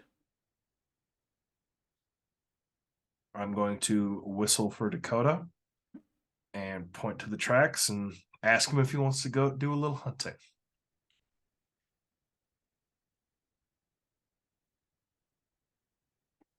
And do we have any type of communication between the crew? Leave that up to you guys. It's up to you. Do you want I to have believe- short-range radios? I- I believe have a- we probably at least have a planetary type I radio. think system that we can I text think I have each a other. compad. Yep, Please let compads me- would allow for short range transmissions. Yeah. Should probably get at least somebody else. Yeah. We should not take it. You remember the last time we took something alone, Brent? Yeah. Yeah. A week Let's ago. not repeat that. Yeah. Emmett, the pain is slowly starting to return. Yeah. You don't feel good. Yeah. That morphine is worn off. We need some bodies here. If it was that slippery little shit, I'm gonna plug him full of so much shot. So probably shoot off a message, either verbal or Yeah. text based, however we go. Where we're at and what Give them the we've- location and what we've come across, and Yep. we need backup. Not to piss off the Lachlan, just like, and we're gonna need the father. I like that. So speaking of the father, I'd like to pivot over. So that's all taken place. Ross went back to the ship. He sang angry prayers. Elias is in the process of negotiating a really good deal with the bone saw. Where does Lachlan head off to? Let's see. Just to double check, the woman who was originally talking to the corpo when I crossed the bridge, that was a different woman than the one in the booth with the curtain and everything, right? Correct. Good. Okay. I think what I would do is I'd just kind of leisurely move around this shithole town, try to see if I can find her. But try to make it look like I'm just Making not around. sightseeing because there's nothing to see, but yeah, just I think wander that's a around. great wisdom notice check. Absolutely.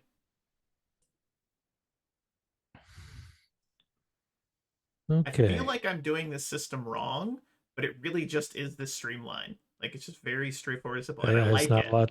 Yeah. Reminds me a lot of World of Darkness systems, but that's neither here nor Ooh, there. Yeah. This is a new scene. I think you have the yeah, I was ability about to say. Yeah, this I is was a going new to ask scene. if it was a new scene. Yeah. Yeah. Cool.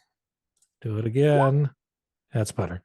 So that woman you would actually notice her walking from the other side of the cantina. So imagine you came out, you've just been kind of milling about, looking, you maybe walked towards the direction of the supply store, the trader, the trader, and you see her walking on the other side of the cantina. She's got her jacket with her right hand pulled tight as though she's like holding something. And you can see that she's got a semi-automatic pistol. Not like she's holding it like she's about to shoot it, but she's like grabbed it. So imagine you can see like the handle, the top part of the gun, and she's just like holding it awkwardly, and her hands kind of Okay. shaking, but she's making a beeline towards the Space Holiday Inn Express. I would like to, as casually as I can, bump into her. Oh, I like that. I'll look down and be muttering something Let that prayer happen. like. I think that's awesome. And as she's walking.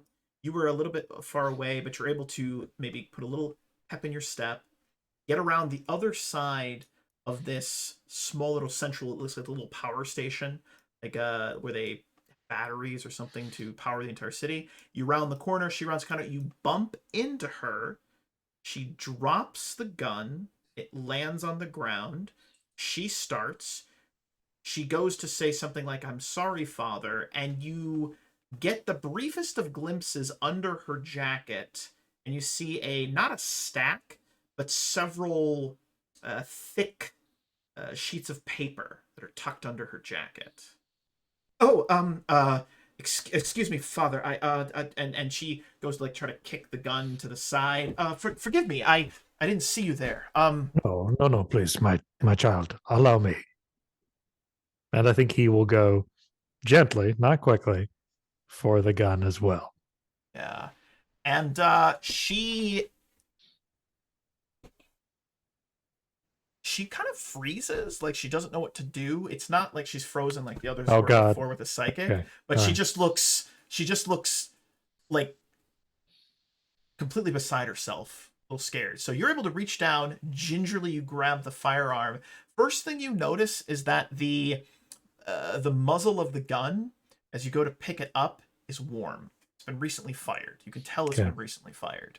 So you go to pick it up, and she's like, "Oh, thank you, Father. I should really buy a holster for that. Thank you." And she goes to kind of reach for it, not aggressively, but just like to hand it back to her. I think Lachlan would have maneuvered the gun in such a way that now he is casually holding it properly, like Yeah. grip in hand and Mhm. finger resting above the trigger, right? Yeah. Proper Um, trigger discipline. Sure. Yes, of course, because you don't know what Lachlan was like before. So he's just kind of like holding that down, sort of like at her ankles, basically, right? Not threateningly. Mhm. And it says, well, are we doing a little hunting, are we? What do you mean? No, I just may I please have that back? Well, it's your own property. I can't deny you of it. But can I ask why you feel as if you need something like this in a place that seems, well, if not appealing, at least not actively dangerous? It's it's for sport. I like, as you can tell, there's not a lot to do around here, and I like, I shoot sometimes for relaxation. You don't even need to make a check. She's terrible at lying, Lachlan. That is the shittiest bullshit excuse you've ever heard. Pardon my saying so, but you don't seem terribly relaxed, given that this has been fired, what, in the last hour, at least? Shock. Light amount of horror crosses her face. It misfired, and it's why I'm I'm actually going to get it looked at right now. Also another terrible lie. Starting to shake. She's very nervous and looking like she wants to run in this moment, but her eyes are fixated on the fact that you are holding the firearm. I imagine not up. You're not pointing it at No, her. yeah. It's just like down, like at a resting position, but you're holding it with perfect control, like Right. proper form. She looks nervous though, so it's like she's stuck between I want to get out of this situation because I have somewhere else I'd rather be, but also that guy has a gun and I don't really know him. What do you do? Well,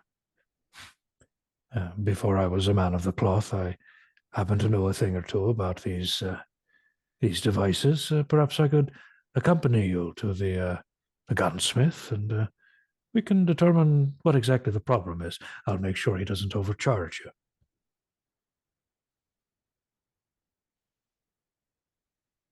The gears are turning. Her eyes are darting from the gun, your face, the Holiday Inn Space Express, the gun back, doing this little triangle. Finally settle on the direction and towards the direction of the Holiday Inn Space Express, Space Holiday Inn Express.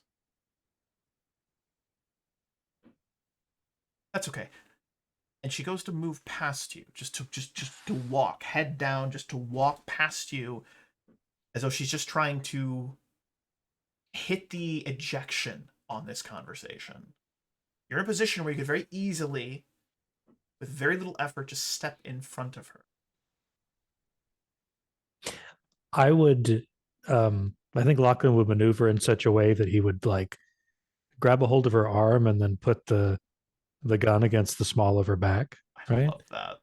And say, Freezes. "Come, child, I believe you're well overdue for a confession." She is in your control in this moment, Lachlan. She is not resisting.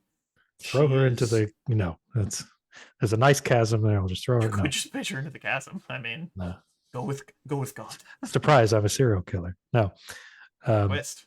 Yeah. Then I think I would move her. Not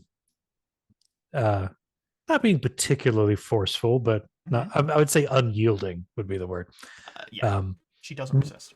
Moving her, away from the machinery here into behind a, like a small little cliff alley. face. Yeah, some kind of Okay. small out of the way place. Yeah. Do you want to be towards the cliff so you can serial kill, or do you want to be away from Oh the no, cliff? no. All right. Just wanted to ask. Wanted to make sure. Trying to make sure we're all on the same page. You slip her over into a little alley by some of these outer buildings. The gun's still in the small of her back. And she hasn't said anything. She hasn't even really made a sound. She just followed you. And as you get into this alley, she says, I don't care about the money anymore. You can just have it. Look, you can have them. All right. I don't care. I shouldn't have done it. I'm sorry. I shouldn't have done it. All right. But things fucking suck here, man. All right. It was my only chance. He said he could get me off planet. All right. He said he could get me off planet. That's not that. I'm sorry. Okay. I didn't fucking killed him. I didn't mean to kill him. She starts to break down and just cries. And her arm that was holding those paperwork tight starts to relax. She brings her hands up to her face. The gun's still in the small of her back. She's shaking from the tears. And she admits that she just murdered a man because someone had promised her a lot of credits if she could get what the man had, these star charts. They dropped down that quarter of the pie that I mentioned to Emmett and Dakota. Well, you found it. You say, but just to clarify, I'm not aware of what Emmett and no, not at all. You just Dakota, see, okay. you see one quarter. You've been in the system. You can very easily recognize it. It's not something that's going to be like, oh, what is that? I don't know what a fucking map is. You can tell what it is, and you just see that it's 1/4 of it. You haven't taken time to really analyze it, so I'm not going to give you more information. But this is where we find ourselves. Yeah. All right, child, calm yourself. There's no need for all that. All I want from you is a name and the rest of the bullets in this gun.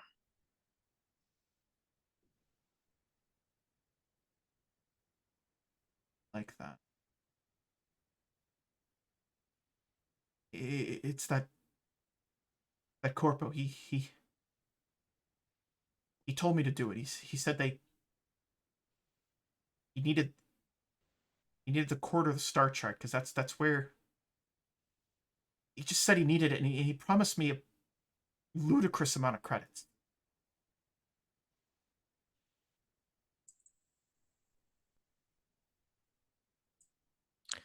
Do you now think that taking a man's life was worth that amount? Breaks, sobbing, and through those sobs, you just hear her say no.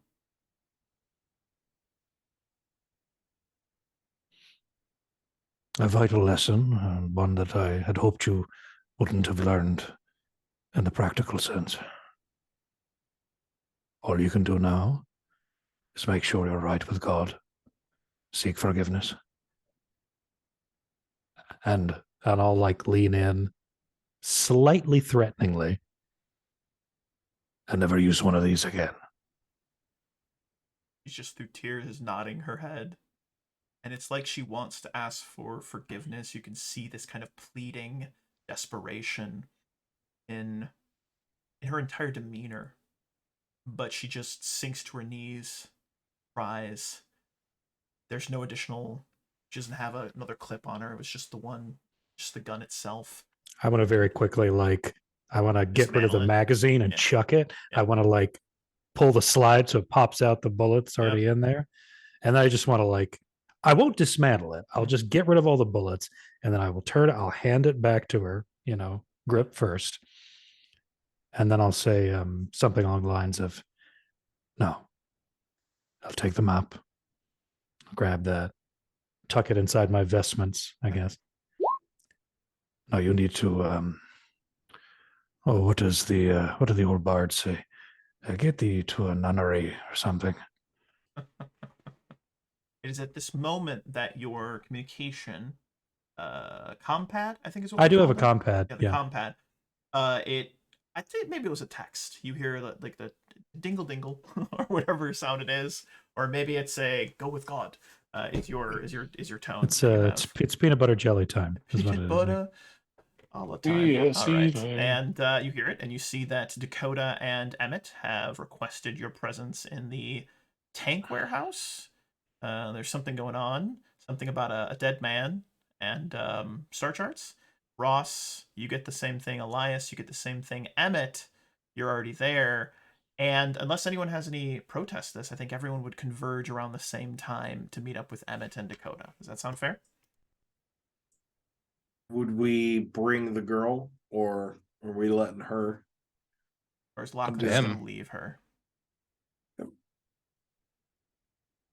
I think Lachlan would have just let her go because she doesn't really have. I think in his estimation, he would say that she's shown, contrition. Is that the right word? And she doesn't seem to have really any more information that we don't already know. Mm-hmm. And if she does, we can find her again. The town's 50 people? Yeah, there's not a lot of people here. 28 and a half. There's 28 and a half. Is the All half right. just the torso down or up? Moving on. Okay. Good stuff. Good stuff. So Yeah, you I all would have converge let her all go together. and come back.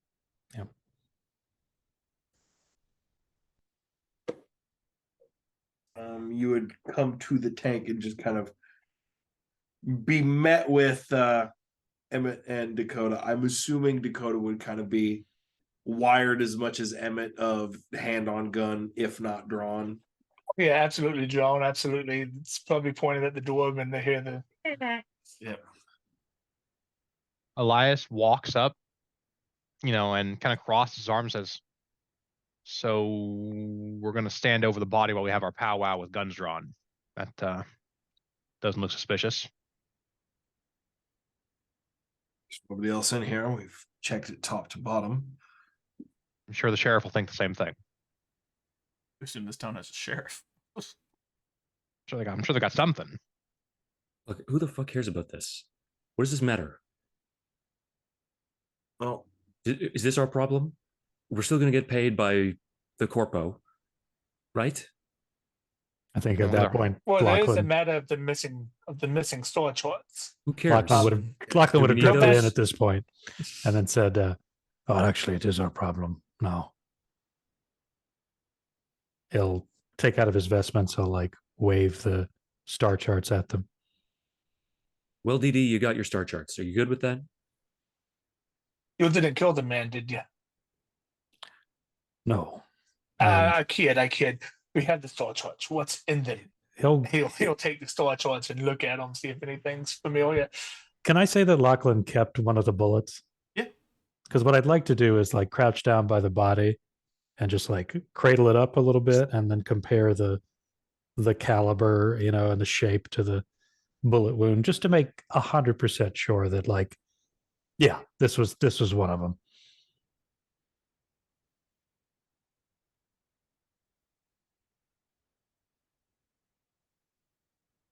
So we have somebody that was going to be on our ship with his head canoed. We had star charts for this system missing. You now have those star charts. How did you get those? Stolen by the killer, who was apparently acting on our corporate's orders.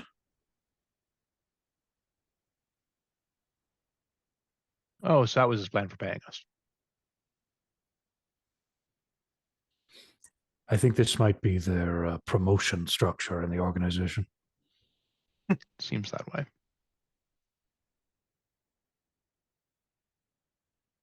Well, they were afraid, right? Both him and the other girl.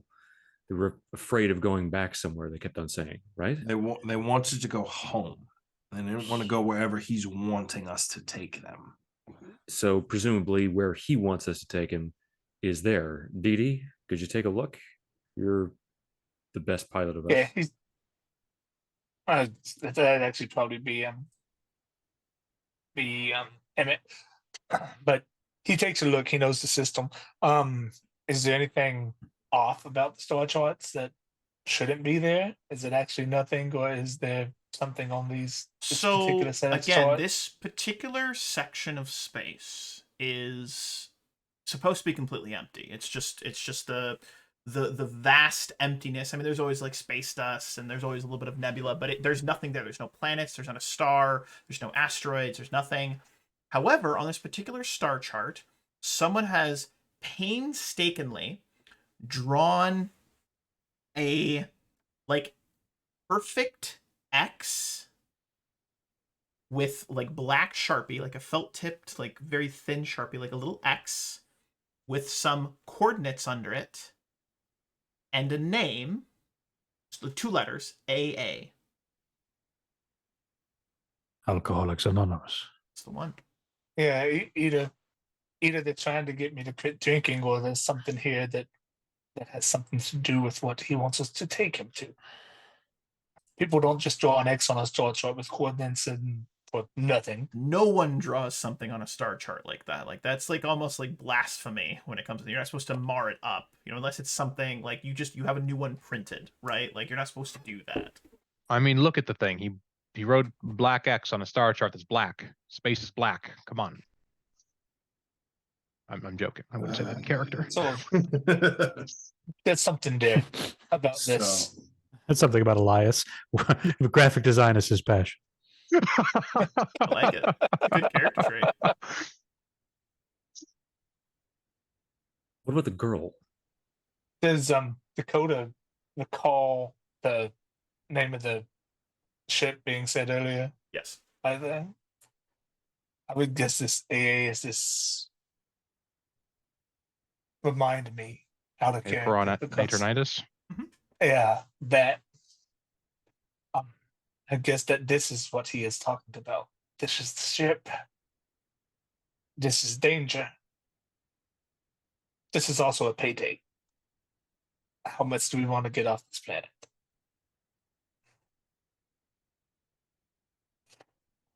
I think What do you I think? I don't want to abandon the job. I don't want to give my word and then renounce it. As much as we're trying to screw the man, I was giving him what he wanted. I don't want to be a complete liar to the man. Well, he's a man who has no problem in killing those that are supposedly close to him. That's my problem. I don't want to invite someone who's going to shoot us in the back of the head on board. More importantly, however, this shows us that he's not the man with the finger on the trigger. He gets other people to do his dirty work. He's running out of other people. That implies to me that that's a man you can leverage. And if you'll pardon my speaking so, but this, and I'll point at the star chart in Dakota's hands, this looks like plenty of leverage to fuck him over. So what do you think? We hide the star chart? Either that or we ransom it out to him. We hide the star chart until we take off. We have him in the ship. He's got nowhere to run from us. We got nowhere to run from him. There are 5 of us. 2 of them. Yeah, there's 5 of us, but remember one of them was a mad psychic and the other one seemed crazy too. We don't know what's wrong with them. We have numbers on our side and God. Let's not forget that. And the other one does not seem as she is very taken with their leader. Well, then I suppose we take him on board and get him where he's going and then reveal we have the papers when we get there, what he can pay. I don't think he's actually going to want to leave with us unless he has these.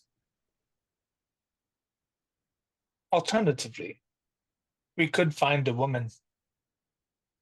The one you found. Cut them in. Or they get the star chart. Everything went off without a hitch. Then we have all the cards. He has to pay us tonight as part of our agreement. That's true. So what I think is going to happen is he's going to try to pay us while he's searching for the papers and trying to delay. I think that if we keep the papers hidden well enough, we can make him renege on his agreement, keep our payment up front, get out of here, have the star chart, sell the star chart, and perhaps check it out on our own. Be opposed to that, but that way we don't have a murderer on our ship. We have the valuable thing he was after. And we have our ship repaired. Not to quibble, but I think we have several murderers on the ship at the moment. You also realize it. Are you going to keep on bringing that up, Manfred? I would say we have killers on our ship, maybe not murderers. Well, I don't think God makes very clear distinctions between those two things. But I think that there are very clear distinctions. I mean, it's not thou shalt not kill, it's thou shalt not murder sort of thing. No, that's not your...